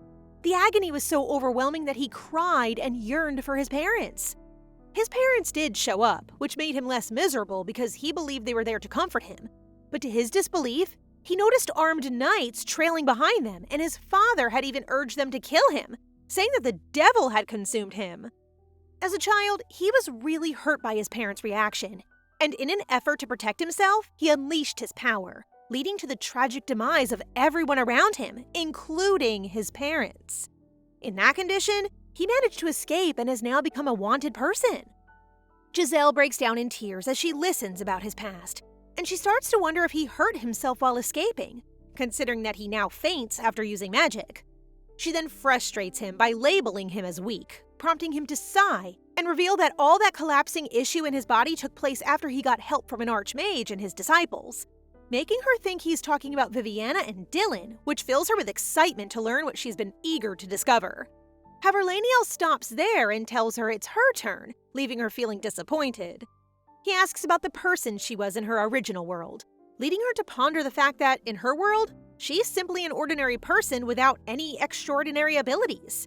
Because he is genuinely interested in her, our guy here has no trouble listening to her stories, which struck Jazelle straight in the heart, so she urges him to stop or else she will misinterpret his words. Lenal is very confused and worries if he threatened to kill her with his comments, so Jazelle has no choice but to be honest about the possibility that she mistook his intentions for a romantic interest. After that, she looks over at him and notices that Lenal is completely taken aback. Help! He really didn't realize it until now! Seeing his shocked expression makes her crazy since it shows Lenal really has affection for her. She averts her gaze and hesitantly explains that she assumed the girl he likes is Viviana, causing Lenal to make a disgusted face, before realizing that Jazelle's knowledge of Viviana implies she is a part of the future she knows. This prompts Jazelle to finally open up and reveal that she read a prophetic book about this world in which he and Dylan have a crush on Viviana. But Lenal disapproves of it since he has never been interested in Viviana, not once. If Lenal is being truthful, she is terrified that she might become the object of his obsession since he's the villain in the book and the one who should be interested in the female lead. She is now overthinking and fears that Lenal will lock her in a dark room like a little chick and do awful things to her, like what happened to Viviana in the story. You little rascal! So the book you read was R19! Anyway, Lenal feels offended and gets goosebumps at what she just said, begging her not to believe that prophecy or novel again because he has no intention of ever doing such things, which causes Jazelle to calm down because, now that she thinks about it, Lenal has always been that kind and considerate black cat to her. However, she makes it clear that her rule of never dating someone from work still applies, which makes Lenal smile and tease her. But on a serious note, Lenal didn't even consider dating until she said it, which makes Jazelle feel embarrassed for getting ahead of herself. But our guy here honestly appreciates her because it makes her situation more interesting. Jazelle is now at the shop and chooses to tell Windria, Solian, and Gilbert about her love problem, or rather, her friend's problem as she calls it. They hear her out and discover that Jazelle's so-called friend likes her boss, who is attractive. But she is concerned since the boss has some personality issues, aka a villain. Gilbert promptly calls the boss a red flag because of his awful personality, and Solian agrees after finding that Jazelle's so-called friend works at her boss's dangerous shop, so he advises her friend to quit at once. After some chit-chat, the two boys are about to realize who Jazelle is talking about, prompting Windria to shoo them away and complete their task. After they go, Windria smiles and says she knows Jazelle is talking about herself and Lenal. Windria also advises her that she has no reason to fear since, for what it's worth, she can use Lenal to her advantage because she is confident that Lenal would continue to give her anything she wants. However, their little love podcast is cut short when Ten comes and reports that something unusual is going on outside, prompting Windria to quickly investigate and urge Jazelle to close the shop immediately. Windria instructs Ten to look after Jazelle while casually explaining to our girl that because Vanhill is where all criminals gather, the so-called righteous knights have arrived to bring down the place. Hearing this, our girl assumes that everyone has gone into hiding, but to her surprise, Windria smirks and says that the only reason people are closing their stores is to go have fun, just like Gilbert and Solian, who are now happily strolling towards the action. I thought something bad was going to happen, but it seems to be a typical day for villains. Now that Granny Redhead has explained what's going on, She can't wait to try her new magic outside. But first, she orders Ten to look out for Jazelle. Look at this guy crying! Such a big baby! After Windria leaves, Ten pushes Jazelle to exact revenge on the White Mages, as they were responsible for her imprisonment and the destruction of her family. This is new information for her because the Jazelle Lloydsvin she knows is simply a truly evil woman, whereas Ten claims that the Jazelle he knows was kind. This guy has a short attention span because he is now discussing Lenal's butterflies and complimenting him on his power because he can summon such familiars, yet claims that he is not as powerful as his master, Windria, which irritates Ren and Van. He has no idea, but Jazelle holding the butterflies has just saved his life from the attacks. Ten also believes that Lenal should add some muscle because he appears pale and skinny. But Jazelle disagrees because she believes her boss has the perfect figure, plus she dislikes bulky guys. Immediately after Jazelle says this, Lenal sneaks up behind her, pleased to learn that she dislikes muscular men. He then turns to Ten, appearing very grumpy, and says that now that he is here, Ten can go find Windria, which Ten gladly accepts. After Ten leaves, Jazelle worries why Lenal isn't on the front lines fighting back the knights, but it appears that the villains in Vanhill are more than capable of doing so. This just makes Jazelle more curious because if their location is genuinely safe, there's no reason for Lenal to be in the store so early. She can't help but assume Lenal is worried about her, but thankfully, this is something she doesn't have to overthink, because our guy here is honest and says he came because he knows she'll be scared. If Lenal keeps doing this, her heart will surely burst. Anyway, there is another reason Lenal opts to go to the shop. He suspects that the disturbance is a trick and that someone has come to get her. Not long after, he grabs Jazelle close to him and welcomes their guest, Dylan. After that, Lenal tells Jazelle to go home with the butterflies, but our girl is paralyzed from head to toe as Dylan swings his sword at them. With a grimace on his face, Dylan warns Lenal to be wary of Jazelle, saying that she might betray him. This makes Lenal chuckle, and she remarks that Dylan hasn't changed. He's still ignorant, stupid, and has average abilities. While the two continue to exchange insults, the butterflies take the chance to inform Jazelle that they must go to the room where Lenal has set up an emergency warp. Although it does not feel right to leave Lenal alone, she is also aware that she will only hinder him in the fight, so she whispers to him that if he begins to feel like he's about to collapse, he must return home immediately.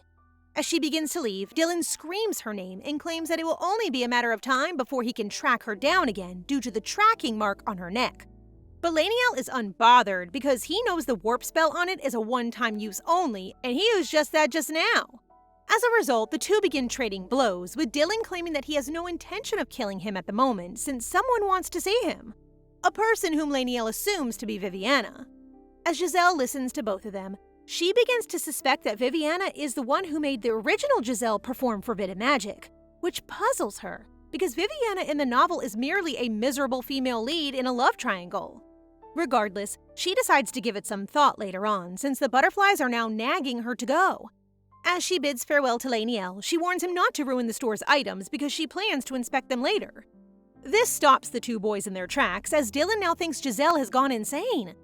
The way they actually stopped is silly. And girly, I'm sure there'll be no store after this fight. When Jazelle departs, Lenal asks Dylan if Viviana was the mastermind behind the attacks on Jazelle. But Dylan's reaction suddenly makes Lenal doubt that she is. He tries to think about it and remembers how Tonez was acting, which causes him to crack up as he feels that Verafin is still alive. Meanwhile, Jazelle has returned home and is incredibly restless since she's concerned about what's going on with Lenal and Dylan's fight.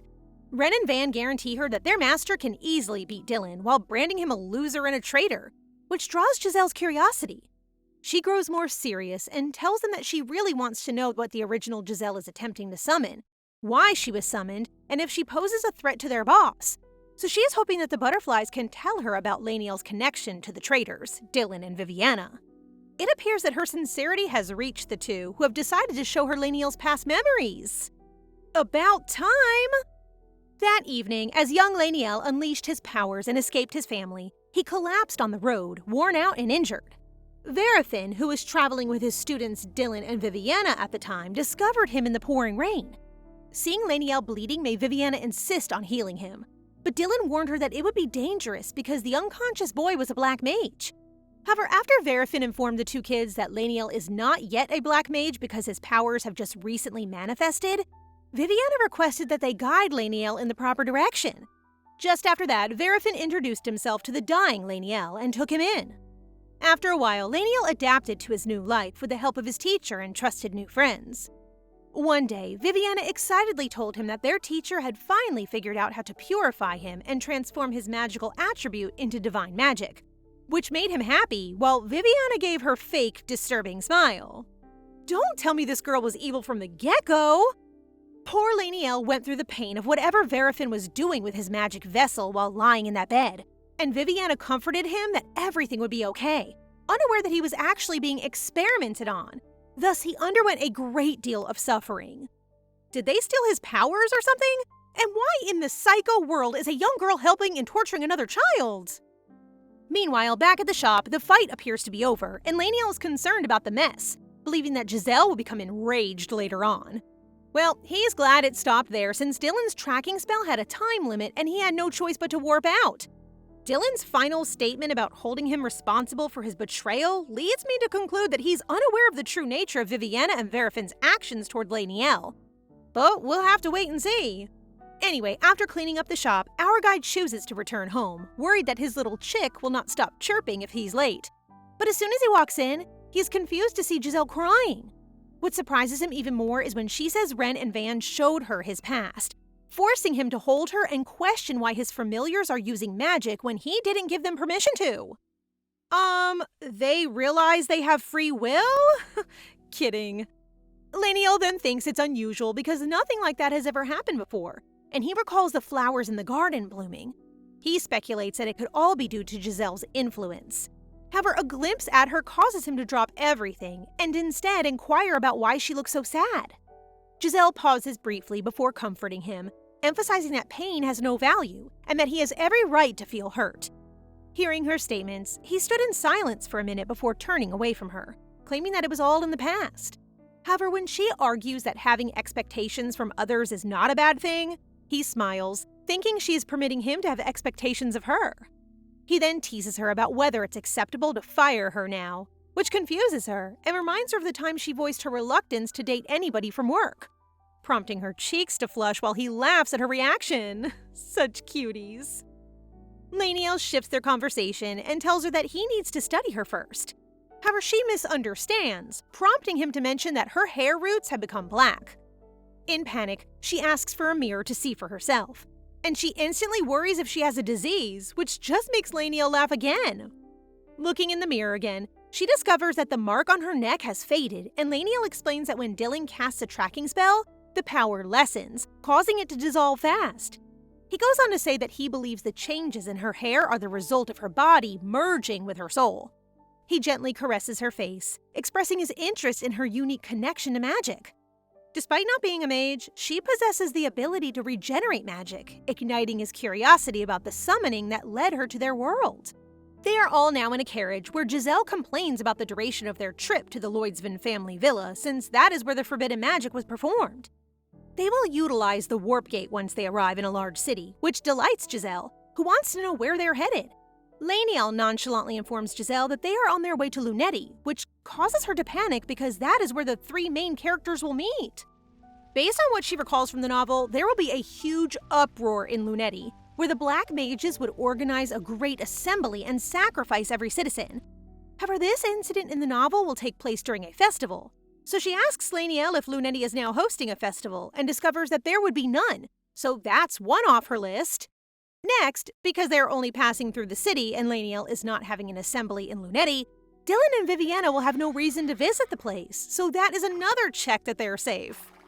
When they arrive, Lenal decides to use magic to change Jazelle's hair color to black, as she is still a wanted villain. She looks lovely in black, but I prefer our yellow chick. They are greeted with confetti, and as they move through the crowd, Lenal wonders whether she enjoys something like this. But our girl quickly says no, stating that these people will only have sore arms, and the confetti will turn into rubbish that will be difficult to clean later. Lenal finds her response amusing, and he casually asks what things she likes, prompting Jazelle to overreact and wonder if this is his secret way of learning more about her, which he does not deny, claiming that he has been open about it since before. Hearing him casually flirt with her makes her feel shy, So she swears to beat him one day in his game when her cloak's hood drops, making Lenal hurriedly lean forward to tug the hood back while saying that she should be more cautious. Jazelle hurriedly covers herself with her hood and walks faster because she is worried Lenal will notice her blushing so much. They will spend the night in the city, and as soon as they reach their room, Jazelle jumps into bed as Lenal informs her that the others are going to the festival. She is now freaking out because this event must be the sacrificial festival that she is so worried about, and it is taking place today.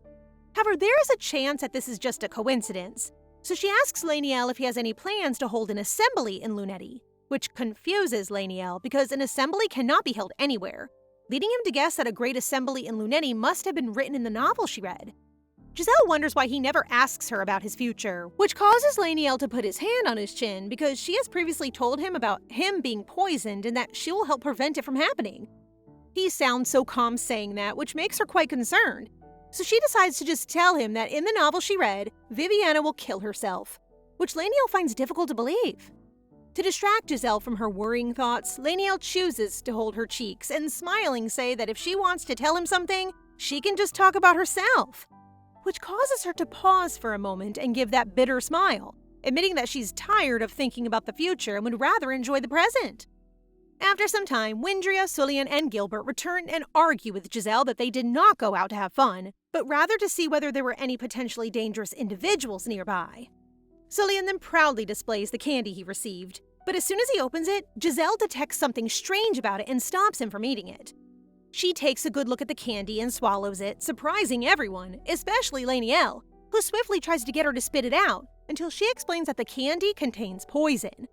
Based on its mango flavor, she confidently informs him that the poison is called Uvarel. She is overjoyed to finally demonstrate her abilities as a poison taster, but she forgot one thing. She has never had the opportunity to tell the others that she can eat poison. They give her a strange look before concluding that her life must have been so awful that she had no choice but to start ingesting poison and has since developed immunity to it. She wants to tell them the truth, but she can't because they keep pitying her. So she screams and tells them that they have a more serious problem to deal with. Sulian calmly explains that a small bit of Uvaril poison will not kill a person, so she should relax. Yet given how kind-hearted our girl is, she is still concerned because this poison can still kill people slowly, while Lenal inquires whether she intends to report it to the guards. Well, she can't report it since they have a bounty on their heads, so Lenal reassures her that there's nothing to worry about, and if the people who produce the poison candy aren't targeting them, there's really no reason for them to step up. Jazelle nearly forgot because they've been so close lately, but gazing at them reminds her that the people around her are villains who are able to ignore others. Her thoughts are interrupted when Sulian brings up the subject of wanting to relax early, prompting them to select who should be in the same room. Jazelle hastily replies that she can easily share a room with Windria, but Lenal, who's behind her, gives Windria the "don't you dare say yes" look, prompting Granny to clear her throat and declare she will sleep alone, while Sulian and Gilbert can share a bed. She understood the assignment. Windria also explains that because Jazelle is easily terrified, it is best if she shares the room with the strongest person, prompting Jazelle to sweat excessively and blush while Lenal stands on the side, satisfied. They begin to leave the room, and Jazelle attempts to stop them, but they refuse to look at her as Lenal waves them goodbye. After they go, Jazelle flinches when Lenal gives her that innocent grin and says they should rest as well. It's not what you think, guys. The room has 2 beds, so they sleep separately, okay? Anyway, Jazelle is unable to sleep, not because she's giddy, but because she worries about the innocent people who must have consumed the poison candy. Lenal notices her sighing and gets up to leave the room, which confuses Jazelle. Oh, see who's having a little meeting here. The trio seems not to be as cold-hearted as Jazelle thought because they've already conducted an initial investigation regarding Uvaril. Sulian notices that the Uvaril in the candy was meticulously processed, so he suspects that whomever created it must have an ulterior motive, whereas Gilbert has already tracked down the person handing out the candy, prompting Lenal to order him to notify Vadrio. After that, he instructs Sulian to create enough antidote for the entire city, which surprises Sulian, so this guy provides an excuse that he only wants to avoid being blamed for the issue. After the 2 boys leave, Windria wonders if Jazelle instructed Lenal to prepare an antidote, prompting Lenal to smile and claim that Jazelle can't sleep. Your Honor, I love him and want him. Jazelle had been eavesdropping on them, which Lenal is aware of. So as he opens the door, he smiles and asks if she can now sleep peacefully. She can't believe he went through so much trouble just for her, prompting Lenal to reach for her face and tenderly inform her that giving antidote is nothing, but what troubles him is her inability to sleep. She feels horrible and doesn't understand why Lenal continues to treat her well, while Lenal adds that because she is the one who doesn't want to advance their relationship, he doesn't want to demand anything from her. But he also hopes that she just allows him and takes what he gives. I need this kind of love right now. Lenal's kindness makes her dream of how her mother abandoned her, how her father died, how she was passed around to her relatives, and how they took advantage of her by taking all the insurance money she was entitled to. She begins crying and babbling in her sleep, stating she's all alone, prompting Lenal to wipe away her tears and causing her to awaken. He appears worried as he asks what she dreamed about, but Girlie decides to fake a grin, claiming that she's already forgotten everything, before shifting the subject and asking for the others. Windria and Sulian are at the Warp Gate Bureau, while Gilbert is with Vadrio investigating the poison and will return in the evening, giving them plenty of time, so he invites her to eat. He is stunned, however, when she unexpectedly expresses her gratitude to him for the poison thingy, and with a tender expression, she holds his finger and thanks him for drying her tears. Aw, my girl is extra pretty, sweet, and flirty today. She then immediately stands up to go eat, while Lenal remains in shock of what he had just witnessed before blushingly stated that they can buy enough to fill their entire room. Someone is in a good mood and about to spoil his girl. He then reminds her to thank him again later, which makes Jazelle blush and give that giddy smile. However, when they get home, everything she bought is poisoned. Imagine eating all the mango-flavored pastries and bread the poor girl craves. Jazelle is concerned that Lenal is being targeted since, while the events are not exactly those in the novel, they are also not entirely different. There may be no Black Mage assembly, but she suspects something will happen in Lunetti, such as a plot against Lenal. Well, ma'am, there are two cockroaches, Vivian and Verifin, who are preparing something evil here. It appears that the Archmage has been experimenting on people, and Vivian is assisting him, stating that the research would benefit all mages and make her a perfect Archmage. Just like now, she agrees to check children at the Lunetti Medical Center, saying with a smile that their pain will be rewarded. What a hideous witch! Today, Jazelle and Lenal resolve to go to that medical center because individuals who ingested the poison will undoubtedly come here for a checkup. Mary, the medical center's guide, greets the two, and when hearing that they are tourists, assumes that they're a couple on their honeymoon. Our tiny chick attempts to deny it, but the sly cat beside you likes the concept and announces that they are, in fact, a newly married couple. Sir, please put that smile away. I'm weak. Mary starts the tour, and when she brings up that the medical center building was a donation from Lady Jardian, Lenal makes a sneering remark about her being a known light mage, leaving Jazelle puzzled about his reaction. Mary then brings them to Lady Jardian Memorial Hall and departs. When Jazelle discovers Jardian's massive portrait, she becomes dizzy and terrified. This captures her interest in who the lady is, so Lenal explains that Jardian is a white mage who uses her money to compensate for her lack of talents. But what surprises her even more is that Jardian is Viviana's mother. Poisoned people visiting the medical center, which is linked to Viviana's mother, and of course, Viviana hunting Lenal's life, cannot be a coincidence. In the story, Viviana is portrayed as a delicate girl, with whom Lenal is obsessed. But what if the truth is the opposite? This makes Jazelle question if Viviana is in love with him, but Lenal quickly cuts her off, disgusted by the idea, and claims that Viviana only loves herself. They look around more, and Jazelle is wondering, if Jardian is truly popular, why would they put her crib on display? She says there's no purpose to show it off because babies grow quickly. Lenal pays close attention as she explains why cribs are impractical and that investing in a large bed for the family to sleep together is preferable, which is actually one of her dreams. Them chatting about babies is cute, but Lenal's imagination of our lovely Jazelle sleeping with their kid is the cutest. Anyway, she wonders why a person who is loved by everyone does not have a photo of herself and her beloved family, and even her own daughter is not represented in the memorial hall. Jazelle believes they can't find any clues here and wishes to move on. But while she is thinking, Lenal remembers that Jazelle becomes hungry around this time, so he plans to feed his little chick first. Can this man get any sweeter? He opens the exit door but stops abruptly as he notices someone outside. He allows her enough space to peep so she may memorize the face of the person she has to avoid. No need, sir. Our girl will never forget the man's face, and she is now outraged to see him in person. The child abuser piece of trash, Verifin. Jazelle notes that Verifin does not have the large scar on his face in Lenal's memories, which causes her to wonder, prompting Lenal to proudly claim that he is the one who did it. Lenal thought he had executed Verifin, but Viviana must have healed him. But how? She wasn't as powerful when they were younger as she is today. Jazelle and Lenal believe Verifin is the one who assisted the real Jazelle in performing the corruption of the Star Forbidden ritual because he is the most knowledgeable about magic. Remember Miss Bushybrow? Lenal is certain that it was Verifin. Jazelle expresses her distaste with the fact that the novel she reads features Dylan and Viviana as main characters, but she considers Lenal to be the main lead due to his immense power.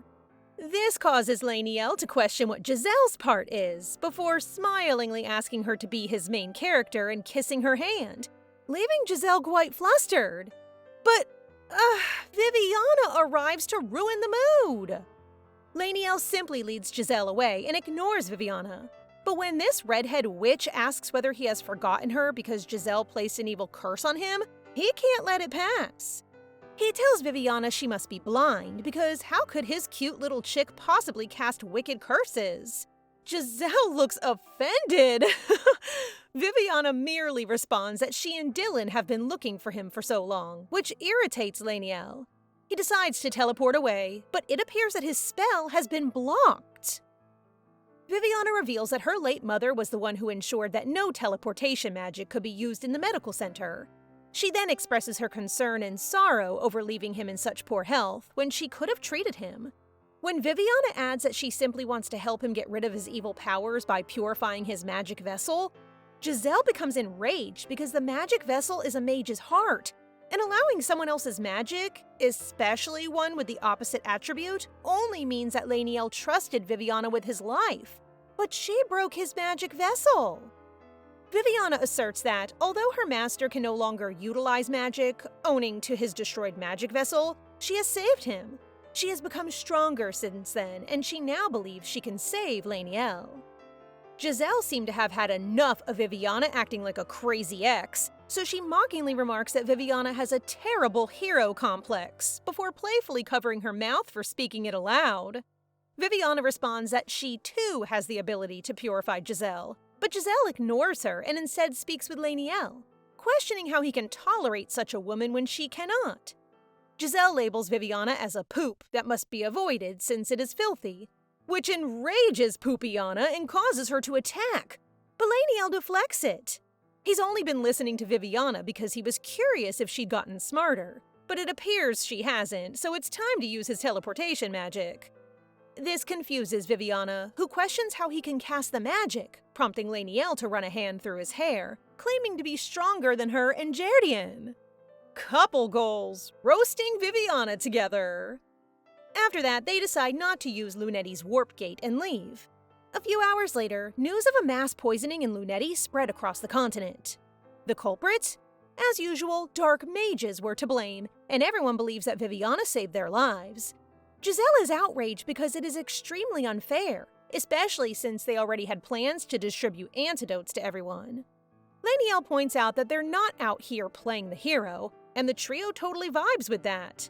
In short, white mages are crazy pretending to be normal, but dark mages are just straight up crazy and own it. Honestly, everyone in this story is bad except for Jazelle. Windria suddenly displays a map and explains the route to Lake Ekon. Sulian reacts because it is known to be the grave of mages, but Windria disregards him and reminds Lenal that they need to complete the mission quickly to return to Vanhill as soon as possible. In desperation, Sulian urges Jazelle to intervene, but to his surprise, after some consideration, she decides to go to Lake Ekon.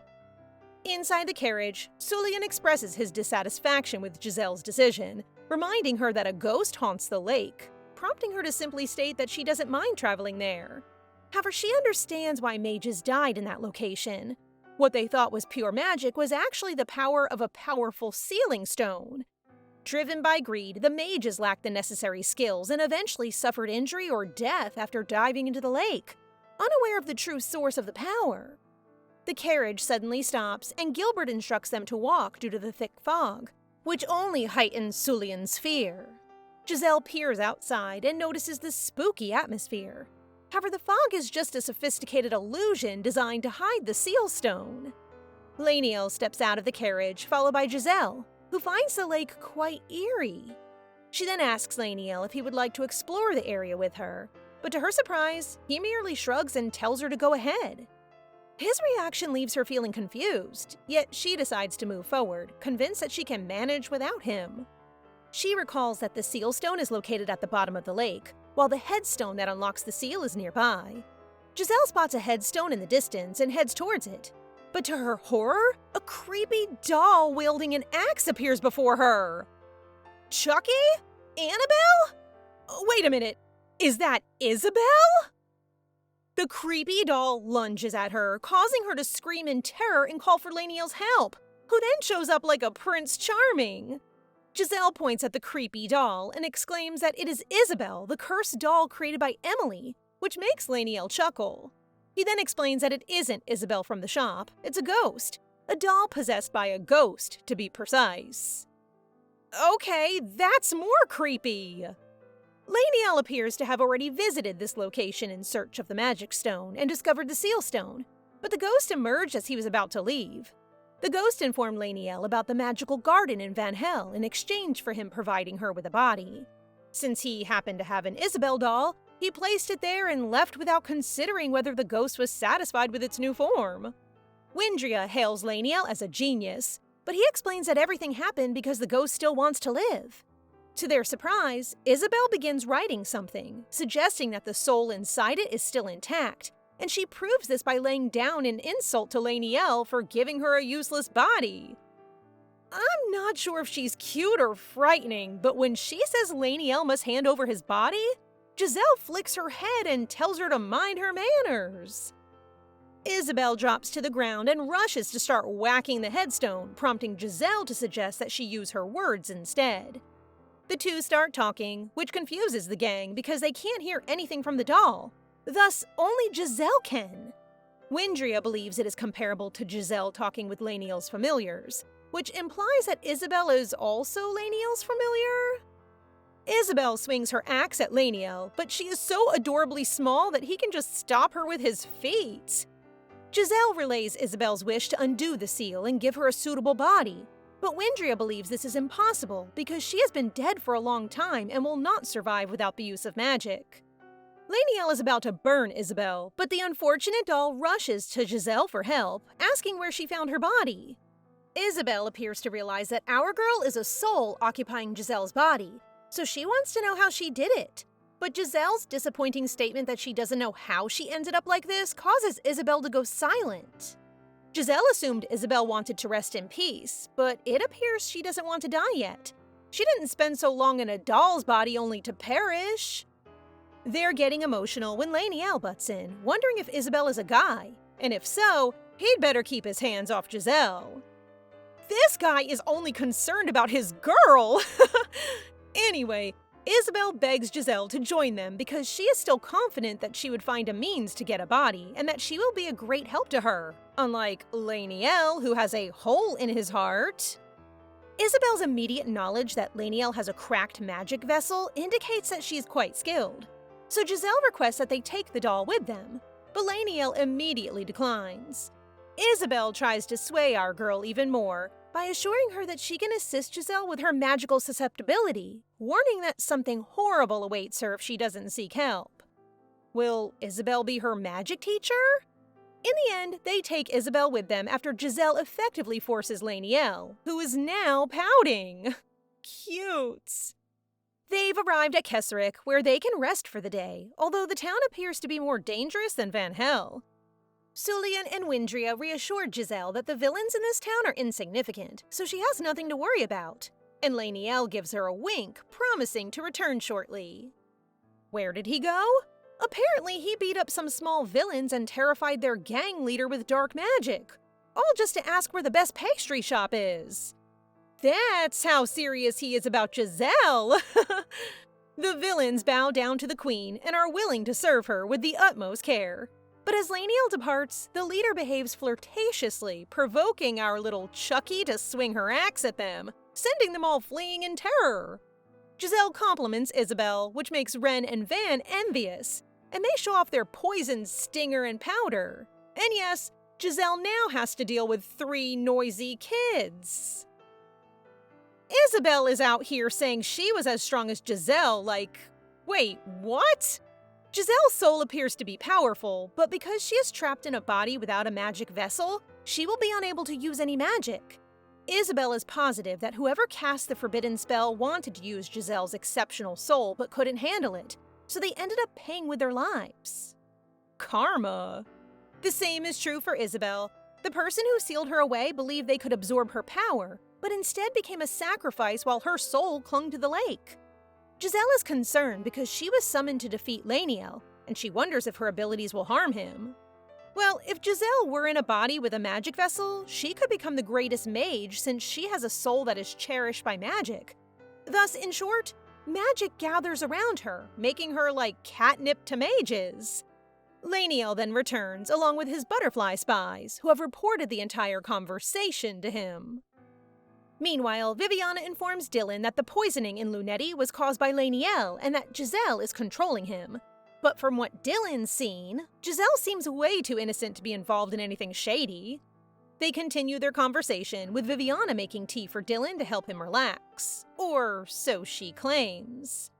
The next morning, as they prepare to leave town, Windria realizes that Jazelle is no longer wearing a scarf. Lenal used a portion of the lake seal stone and some other materials, and voila! The bruise on her neck disappeared. Jazelle, on the other hand, forgets the cookies Lenal bought and rushes to her room, where she finds them under the bed.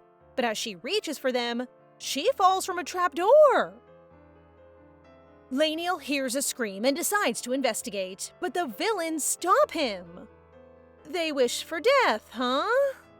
Lenal merely ignores the leader and allows our trio to have a good time while he searches for Jazelle. Oh no, Jazelle finds herself in a sack riding a wooden carrier, and according to the kidnappers, they're in a sewer that blocks out magic. The girl kidnapper recognizes Jazelle, even though she has changed her hair color since she is one of House Lloydsvin's maids, and this location appears to be one of the family's escape routes. The kidnappers poison Jazelle and plan to sell her to a white knight named Sir Hassel. He later informs Dylan, who tears off the sack and is met with Jazelle's furious and fearful expression. Because of his skill, Dylan recognizes Jazelle right at once, and when the kidnappers ask for the reward money, he is not pleased. He dislikes how the kidnappers only alert Sir Hassel and do not notify the guards, which leads Jazelle to believe that Hassel is responsible for the kidnapping rather than Dylan. Dylan tells Hassel to arrest the criminals for human trafficking before turning to Jazelle and questioning how she turned her hair black without using magic. Hassel returns in a rush to notify Dylan that the kidnappers gave Jazelle a little dose of poison, but they are surprised when Jazelle insists on taking the poison because Dylan will kill her regardless. She believes that passing away from poison is preferable to being hanged, burned, or drowned, leading them to conclude that our girl has gone mad. She acts as if she is dying, so Dylan prepares his horse and has Hassel arrested for human trafficking. They arrive at the barracks and he hands her a vial, claiming that it is the poison she's been craving.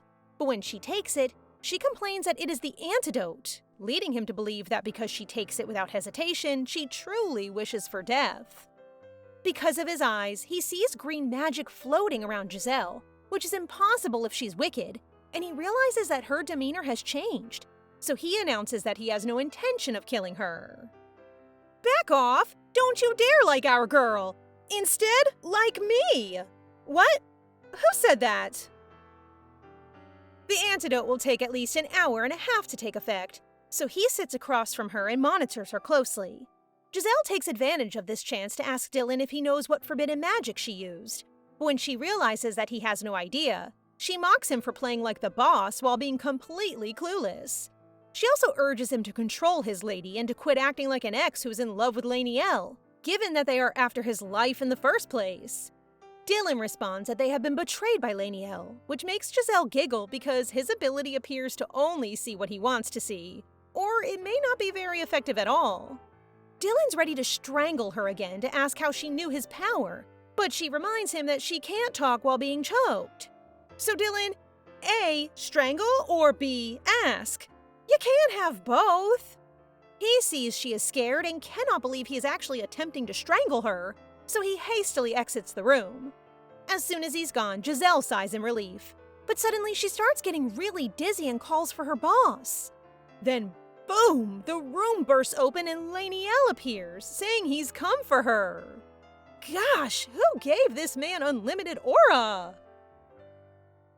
He carries her in his arms when Dylan and his knights show up to stop him, but boy oh boy, he's really furious right now.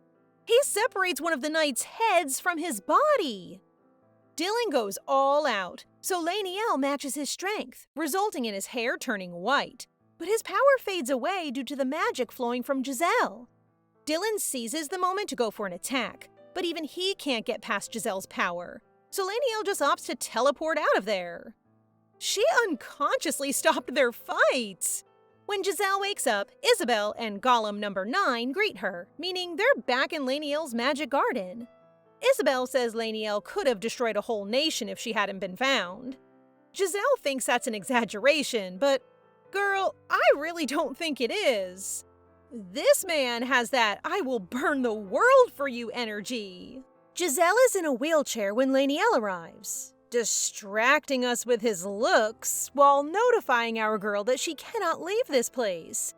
She may not be in chains like Viviana in the story, but her situation is the same since she's imprisoned. She has been denying it, but it is time to acknowledge that she has somehow assumed the role of the female lead. But why? Anyway, Lenal, who locked her up in this place, still hasn't woken up and is still recharging after using so much of his power. Isabel claims that Jazelle's body and soul have fully merged, causing magic to surround her forever, which is likely why Lenal has decided to imprison her here. Isabel also discloses that the magic surrounding Jazelle is aiding Lenal's recovery. Oh, it explains why his hair is turning black again. With Jazelle gone from Kesserik, Lenal turned the entire place into a nightmare, leaving Dylan and his knights so stunned. They were planning to raid the place, but now it's nothing but a wreck. Out of nowhere, they stumble upon a survivor. Wait, it's actually the gang leader, and now he's become undead! Out of nowhere, Viviana shows up in Kesserik and remarks how horrible it is that black mages are involved in human trafficking and now destroys a town.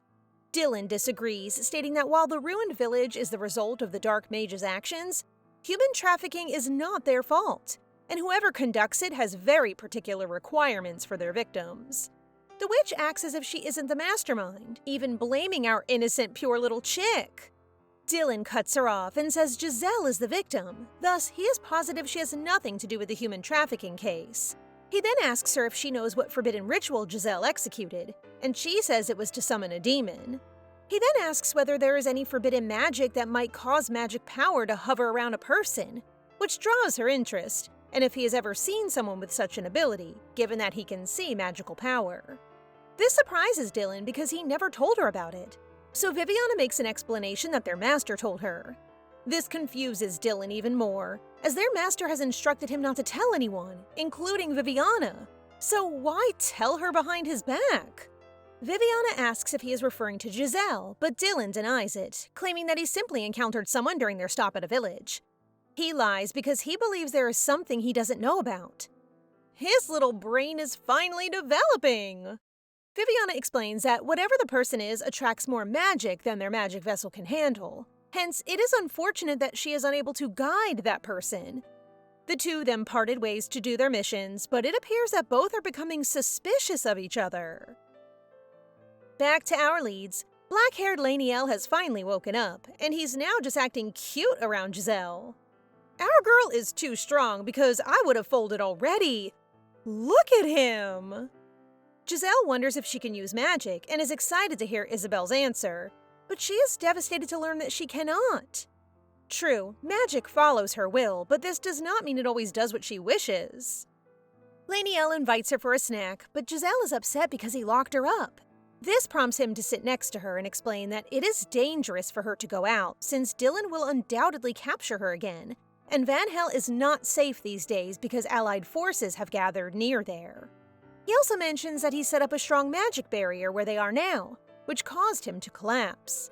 However, what she doesn't quite grasp is that he has locked himself in with her when he should be focusing on keeping Vanhill safe.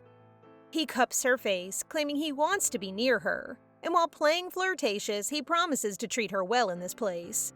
But his charm does not work on her since she is more concerned with what will happen in the novel, which she has already informed him about.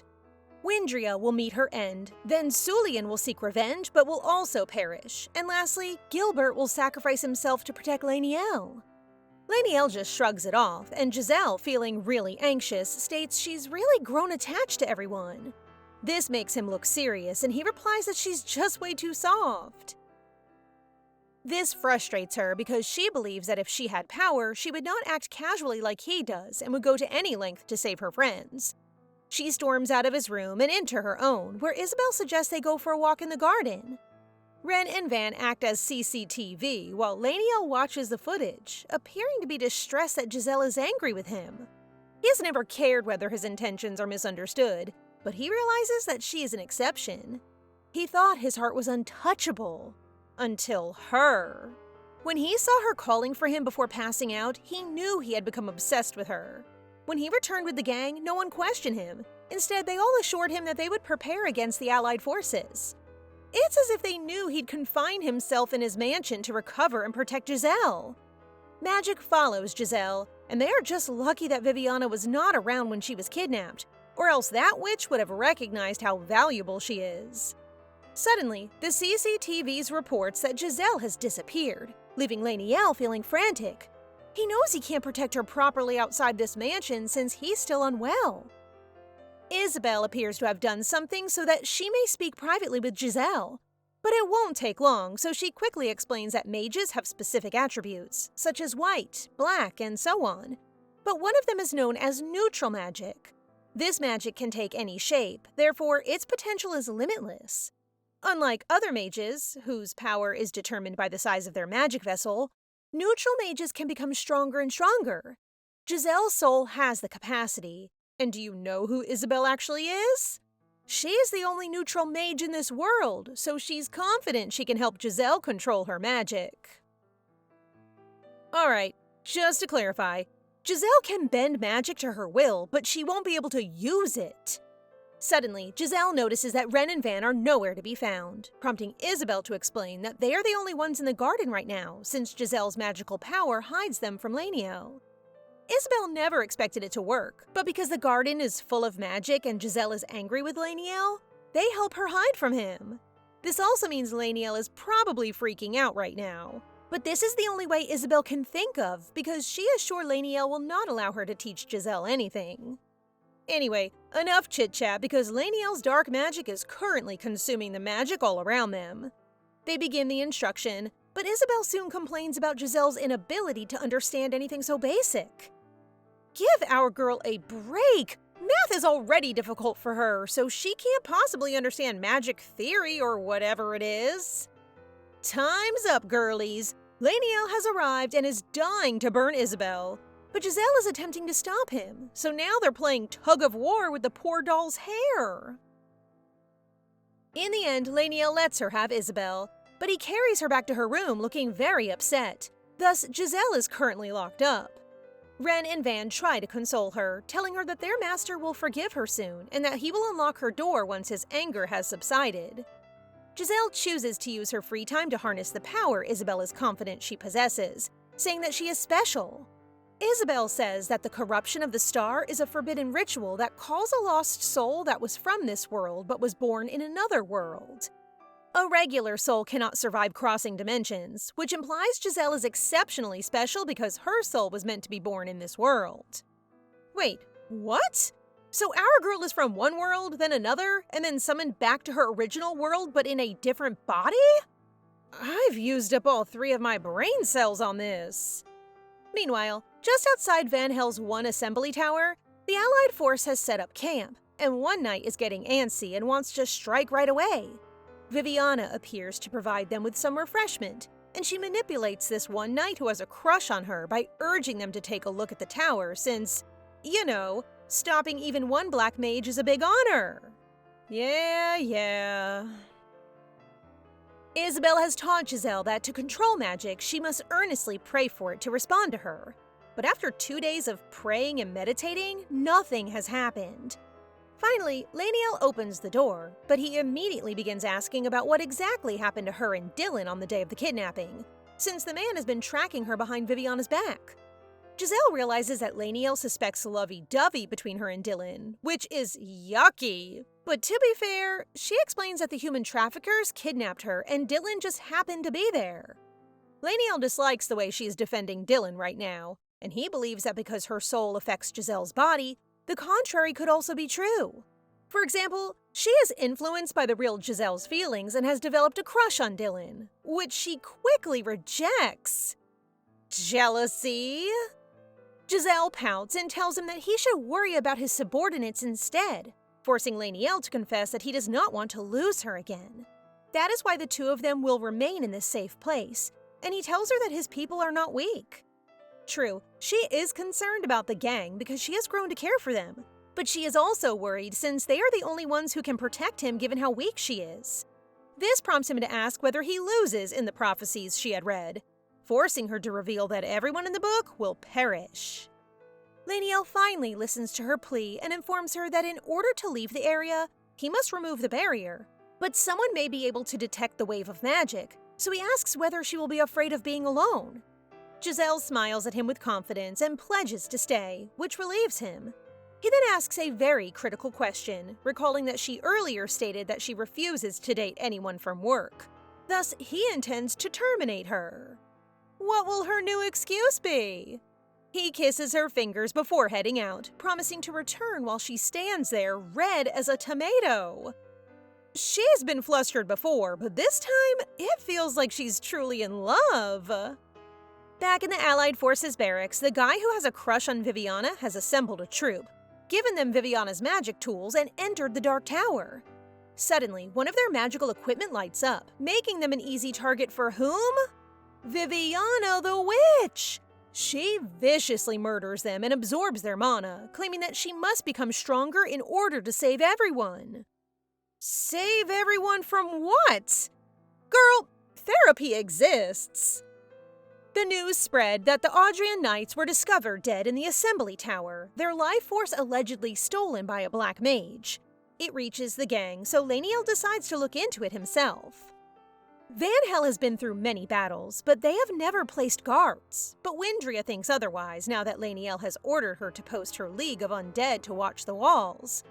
Suddenly, her magical stones, aka security alarms, light up, so she decides to investigate and instructs Ten to stay. However, Ten insists that they split up to investigate because the signals come from opposing directions, and because he has worked hard, Windria allows him to inspect the eastern gates. Before leaving, Ten mentions that he will stop by the candy shop on his way back because Jazelle loves it. Windria chimes in, saying that Jazelle likes the rainbow ones, which makes him smile sweetly. No, that sweet smile just raised 100 death flags! Windria is in the middle of her checks when Viviana comes in, dragging the lifeless and bloodied body of Ten, pushing Windria to unleash her undeads without hesitation. She absolutely did not! I'm fuming! Back to Jazelle. She discovers a crack in the barrier Lenal created, prompting Isabelle to exclaim that Jazelle's prayer was effective. Jazelle is confused because she merely wished for things to turn out differently from the novel, but she soon figures out that for things to change, there must be a variable. So, who is the variable in this story? Her. Oh my heavens! Viviana really eliminated Windria as well? The author hates our happiness! Viviana is ready to drain Windria and Ten's life force when her attack is intercepted, and an unexpected fog envelops her. Jazelle strides in wearing an all-black outfit, barely acknowledging Viviana as she rushes over to check on Windria and Ten. Viviana tries to unleash her magic on our girl, but instead, she's left baffled as her attack vanishes into thin air. Meanwhile, Jazelle stands there, looking both wounded and infuriated. Make sure she pays! However, because Jazelle isn't attacking her, Viviana feels that whatever magic item she's using is solely for deflecting magic. But Jazelle's response is, "Shut up!" Attack, you say? The Vanhill gate opens, and for offense, Sulian appears with the rest of the villains. Viviana is outnumbered, so she decides to teleport away, making Jazelle mock her as a coward. Good news, everyone! Windria and Ten are still alive, but severely injured. But don't worry, Sulian is here to ensure their wounds are treated. Jazelle appreciates Sulian for believing her last night that Viviana had revealed herself, which causes a smile from him as he explains that a true villain will jump at the chance to defeat a so-called hero. Everything is well until an upset Lenal shows up and orders her to follow him back to the mansion. He claims that Windria is so powerful that he can entrust the safety of Vanhill to her. But she was defeated by Viviana, so how come there are rumors that Jazelle pushed Viviana to the edge of death? Jazelle promptly debunks the villagers' overblown story, prompting Lenal to ask his next question. Did she actually break the barrier? She admits she did it and explains that she can ask magic to do things for her, but breaking the barrier isn't exactly what she asked for. Lenal realizes that the magic around her reacts to her intentions without her having to ask. He also figures out that Viviana did not run away because she was hurt by Jazelle's blows. Her attacks simply do not work on her. Jazelle is surprised that he figured it all out by himself.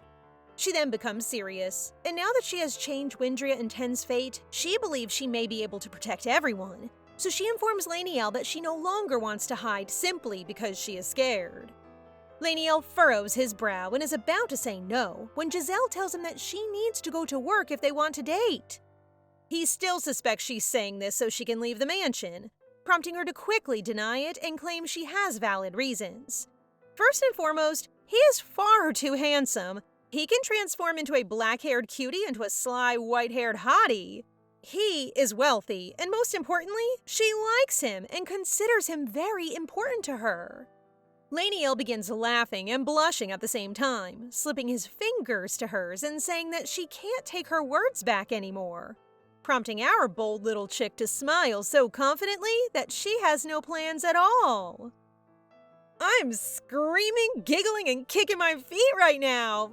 Finally! Jazelle is in her first relationship, and so is Lenal. This guy, with his ridiculous confession about having no self-control, makes her flustered, and she hastily leaves to check on Windria and Ten. Ten is in tears of joy at the food Jazelle provided, while Windria feels thrilled that she forced Viviana to escape in disgrace, which she swiftly denies. But sweetheart, the rumors grew out of control, and now the candy shop you used to frequent is overrun with villains, making you a celebrity in Vanhill. Mommy Windria began chuckling, which Jazelle had not seen her do before. I love seeing how happy she makes everyone. Lenal then appears to grab her and teleports them to their new shop, which makes her exclaim at how gorgeous it is. It is sparkling and has big windows, but whoopsie! Lenal leads Jazelle to move slightly to the left, and the shop is actually this gloomy and haunted house-like building. Inside is also a mess, with items all over the place, and seeing how Jazelle dislikes it, Lenal smiles and recommends that they return to the mansion instead of working.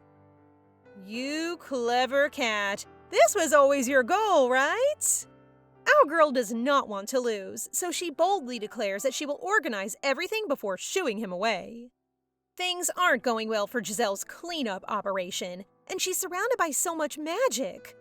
Isabel believes this is a wonderful opportunity for her to practice controlling magic. So Jazelle concentrates and recalls how, when she confronted Viviana, her emotions began to fuse with the magic surrounding her. She thinks like that, and yay! A clump of dazzling magic forms in her hand, arranging everything inside the shop just how she likes. Isabel is astounded that Jazelle did not use magic, but rather directed it to accomplish all of these things for her. Villains assemble like fans outside the shop, and Lenal sulks because, as he admits, he has a jealous boyfriend. To his surprise, Jazelle grabs his face and prepares to kiss him, proving to everyone that she's already taken. He stops her and teases her that, while he is quite forward, kissing with everyone looking is too much, making her feel embarrassed.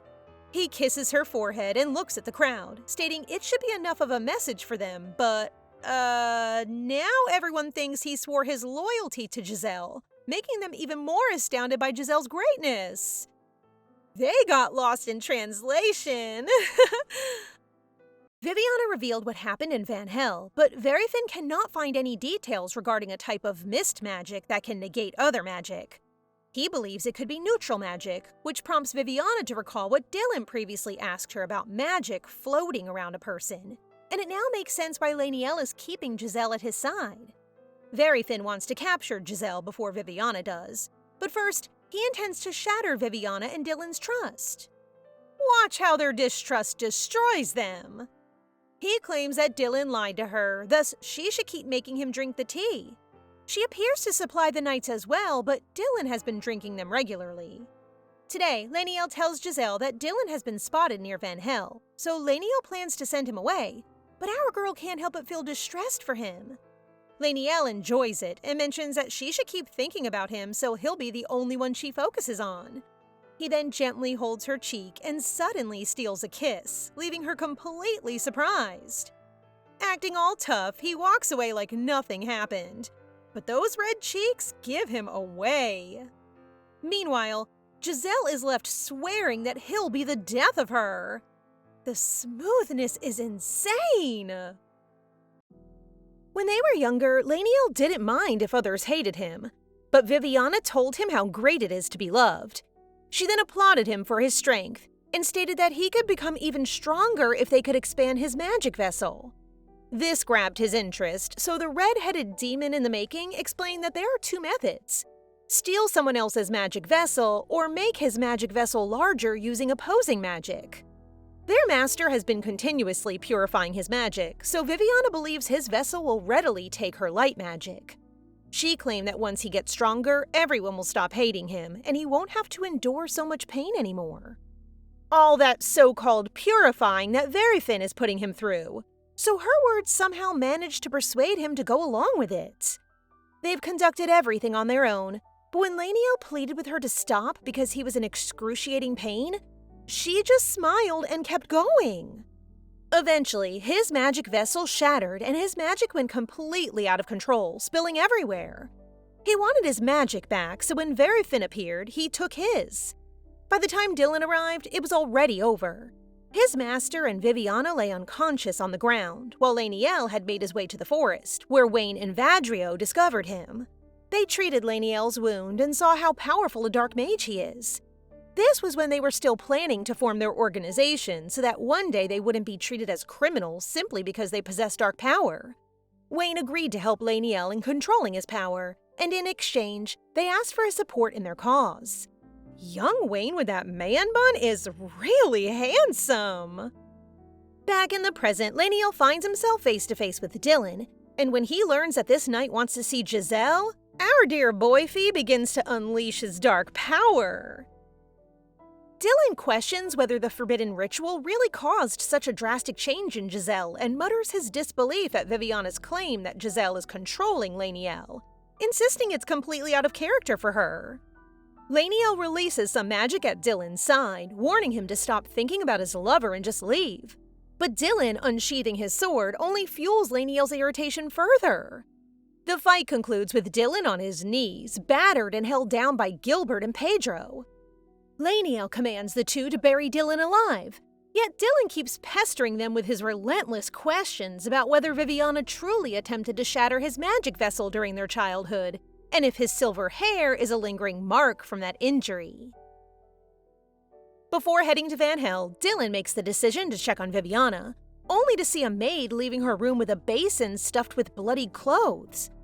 The maid claims it got stained while Viviana was tending to the injured, which might sound reasonable, but Dylan knows that Viviana hasn't even stepped out of her room due to her condition, and the blood on the clothes look fresh.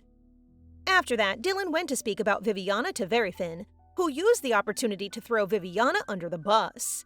He explained that the night Laniel stole his magic and fled, Viviana tried to steal Laniel's magic vessel. Verifin revealed that Viviana wanted to be strong, and the reason she's hunting for Laniel again is to absorb the magic he stole from him.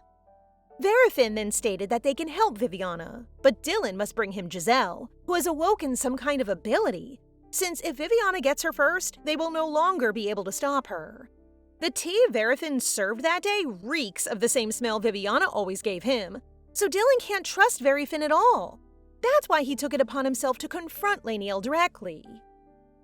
It looks like this guy is in for a redemption arc. Dylan believes Jazelle is in danger, and so he begs to see her, insisting that Laniel can't possibly protect her alone, especially since Viviana left him with a scar that could seriously take him out. Jazelle is just trying to tidy up the entrance, but when she swings the door open, she's totally shocked to see Dylan, and without thinking, she smacks him on the head with the broom.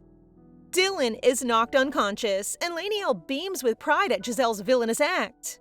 Because she appears terrified, Laniel states that Dylan has vital information for them and knows how to keep him from death.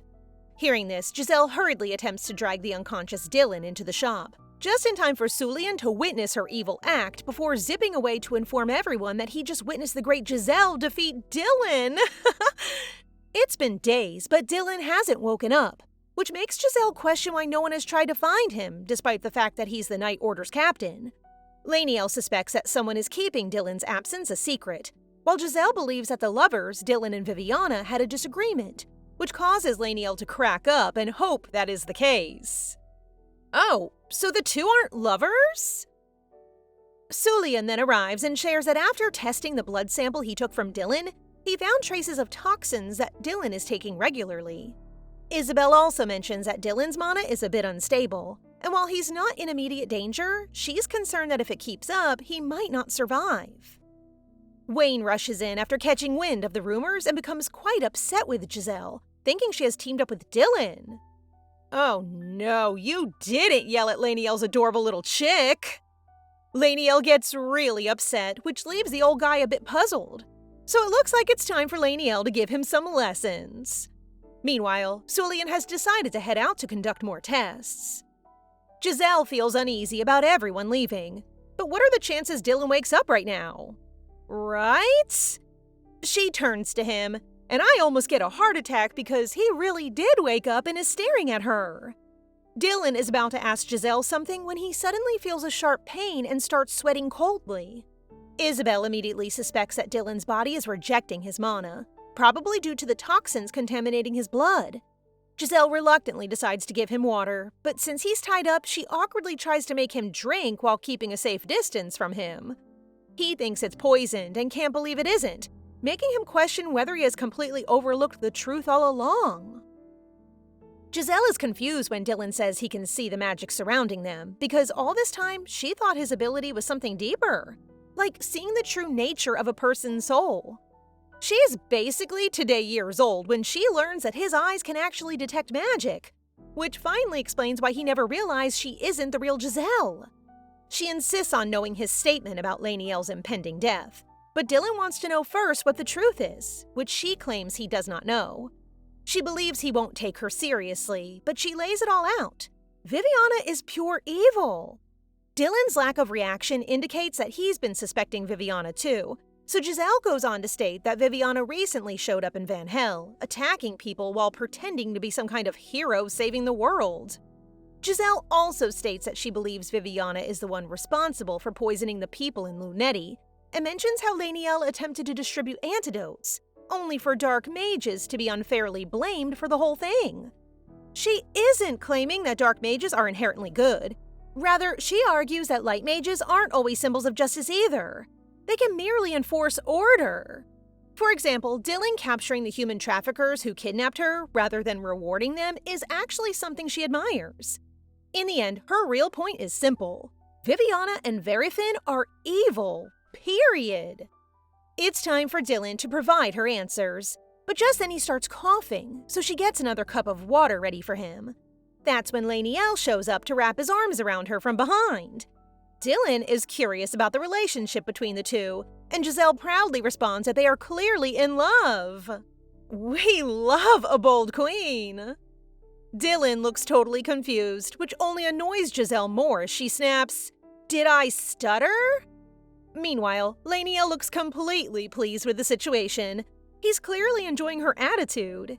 Jazelle decides she's done answering Dylan's questions and demands to know why he claimed that Lenal will die. Dylan then reveals the reason. There's a medicine that can change a person's magic attribute. Something that should be impossible since magic is supposed to be determined at birth. Hearing this, Isabel immediately freaks out and starts trembling, desperate to know who created such a thing. Jazelle passes the question to Dylan and he finally reveals the name. Verifin grinned. Jazelle takes Isabel to the back room first to help her calm down, and thankfully she's feeling much better now. Isabel shares with Jazelle that her real name is Erson Grind, and that the medicine created by Verifin was actually her invention. Neutral mages have a special ability to grow stronger, but the problem is that being born as one is extremely rare. House Grind wanted to have more neutral mages, so Erson started looking into ways to transform other mages into neutral ones, leading to the creation of a medicine that can change a person's magic attribute. This is important, but wait a minute. Erson is a boy? He believed he had created something truly groundbreaking, but soon came to understand that he had actually developed a poison capable of taking down even the mightiest mage. Realizing the danger, he quickly destroyed his research, but one mage managed to sneak away with one of his finished samples. They used that medicine on him, which damaged his magic and sealed him away. Now it appears that one of his descendants has discovered his highly dangerous research. Jazelle remains optimistic, and since nobody has a clue that Erson's soul is still around, they may take advantage of this situation to finally obliterate that medicine for good, which Erson is on board with. But inside, Jazelle is uneasy, fearing that the poison could be the very one that killed Lenal in the original story. Meanwhile, Verifin decides to track down Dylan. Since Dylan refused to drink the tea he prepared before disappearing, Verifin suspects that Dylan has already grown wary of him. Convinced that Dylan has gone to Vanhill, Verifin decides to go there himself, hoping he can capture Jazelle while he's at it. When Jazelle and Isabel return to the main shop, Ren and Van tease the little doll for being a crybaby, forcing Jazelle to step in and stop their bickering. Dylan already understands that Jazelle can talk to familiars, but a talking doll still confuses him. Jazelle introduces Isabel as a haunted doll, the one who can help him recover. Seeing his puzzled expression, she reveals that poison is already in his body, which immediately makes Dylan think of the tea Viviana has been giving him. Jazelle leans in and warns that he might die at this rate, urging him to cooperate. Suddenly, Lenal grabs her and teleports them to the garden mansion. Jazelle keeps calling him boss, but now he insists she call him by his name too. Seems like someone's a little jealous that she calls Dylan by name. Cute. Jazelle grows worried that he might be upset about something and asks him to tell her what it is so she won't misunderstand him. That prompts Lenal to be honest. He admits he doesn't like seeing her talk to Dylan, give him water, or even say she'll help him recover, even if he knows it's meant as a threat. He confesses that it's been difficult trying not to get jealous. At one point, he even says that locking her away where only he could see her would be better. But with a sad expression, he adds that he won't do that because he knows she would hate him for it. He plays with her hair and admits he's still not used to these feelings, sometimes even wishing he didn't have them if this is what liking someone feels like. Jazelle blushes at his confession and shyly tells him that maybe trying something new isn't so bad after all. Then she softly calls him by his name, and it completely melts him. The moment turns tender, and before long, the two of them are sweetly kissing the afternoon, the night, away. The next morning when they wake up, Jazelle quickly becomes concerned that Dylan might have caused another mess at their shop. They rush over only to discover Isabel playfully attacking Sulian with a paintbrush, while Dylan is peacefully sleeping on the floor amidst the chaos the two created. Red paint splattered everywhere. At this point, it's basically a kindergarten with a shop on the side. It turns out Isabel tried to communicate with Sulian by writing, but the poor guy is such a scaredy cat that he thought the messages were curse spells.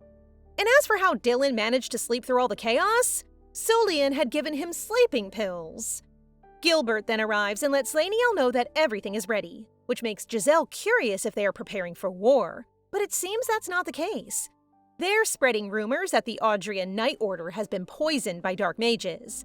This way, Viviana will have to make an antidote, keeping her busy for a while they have enough time to gather more information from Dylan.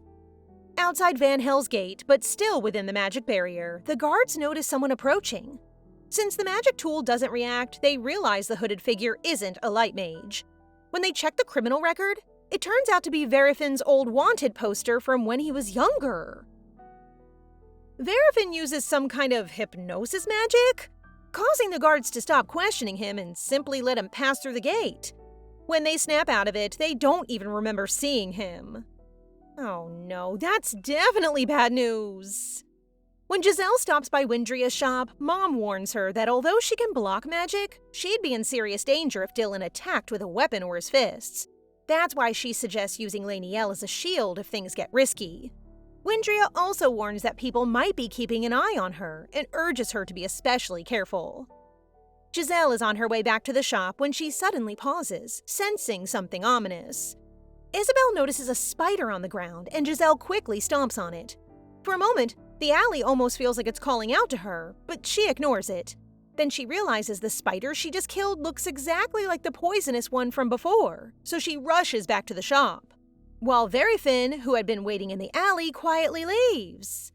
Try her again and Laniel will end you, old man. Meanwhile, Viviana grows anxious when both Dylan and Verifin suddenly disappear. After mentioning Jazelle, she notices that her master began acting strangely uncooperative, making her suspect that he might have gone to find the girl himself.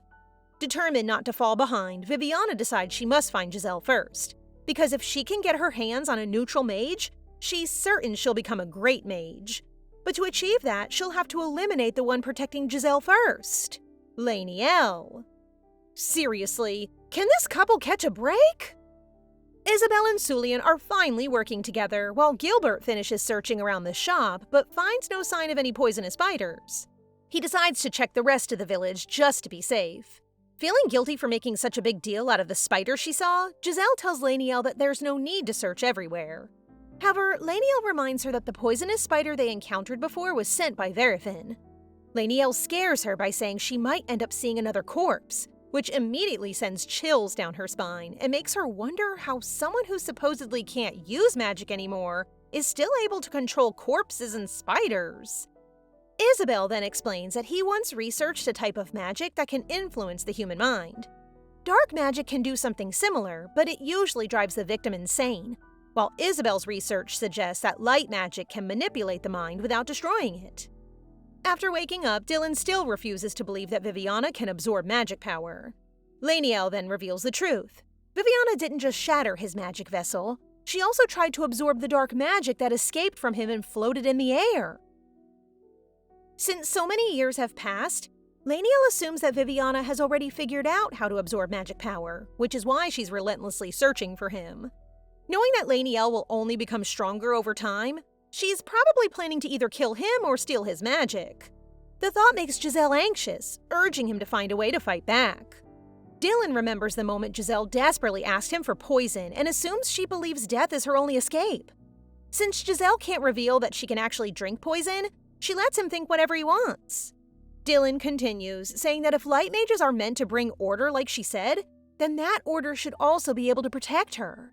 He talks so much that Sulian eventually puts him to sleep, which Laniel openly approves of. That evening, Laniel quietly checks on Jazelle as she sleeps, worried about her safety. He never imagined he'd feel this way, even in the supposedly safe-guarded mansion. While the neutral magic surrounding the place helps protect Jazelle, it also neutralizes any magic with harmful intent, preventing Laniel from using his own magic against enemies. In other words, he would have to leave her side to fight. That's the reason he allowed Dylan to meet her, because Dylan is a powerful swordsman who doesn't rely on magic and can protect her. Even though Laniel hates the idea, he knows it's necessary for her safety. The way he's sacrificing his pride for her safety? That's love. I want a Lenal too! Lenal contacts Pedro through a magic orb and orders him to search for Verafin, focusing on anyone who can control poisonous spiders. When Pedro says that Sulian has already finished analyzing the medicine, Lenal prepares to teleport to the clinic.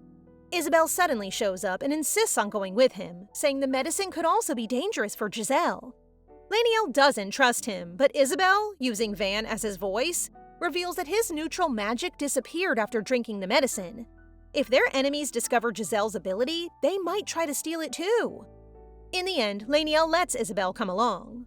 Right now, Lenal would do anything for Jazelle because the thought of failing to protect her is his greatest fear.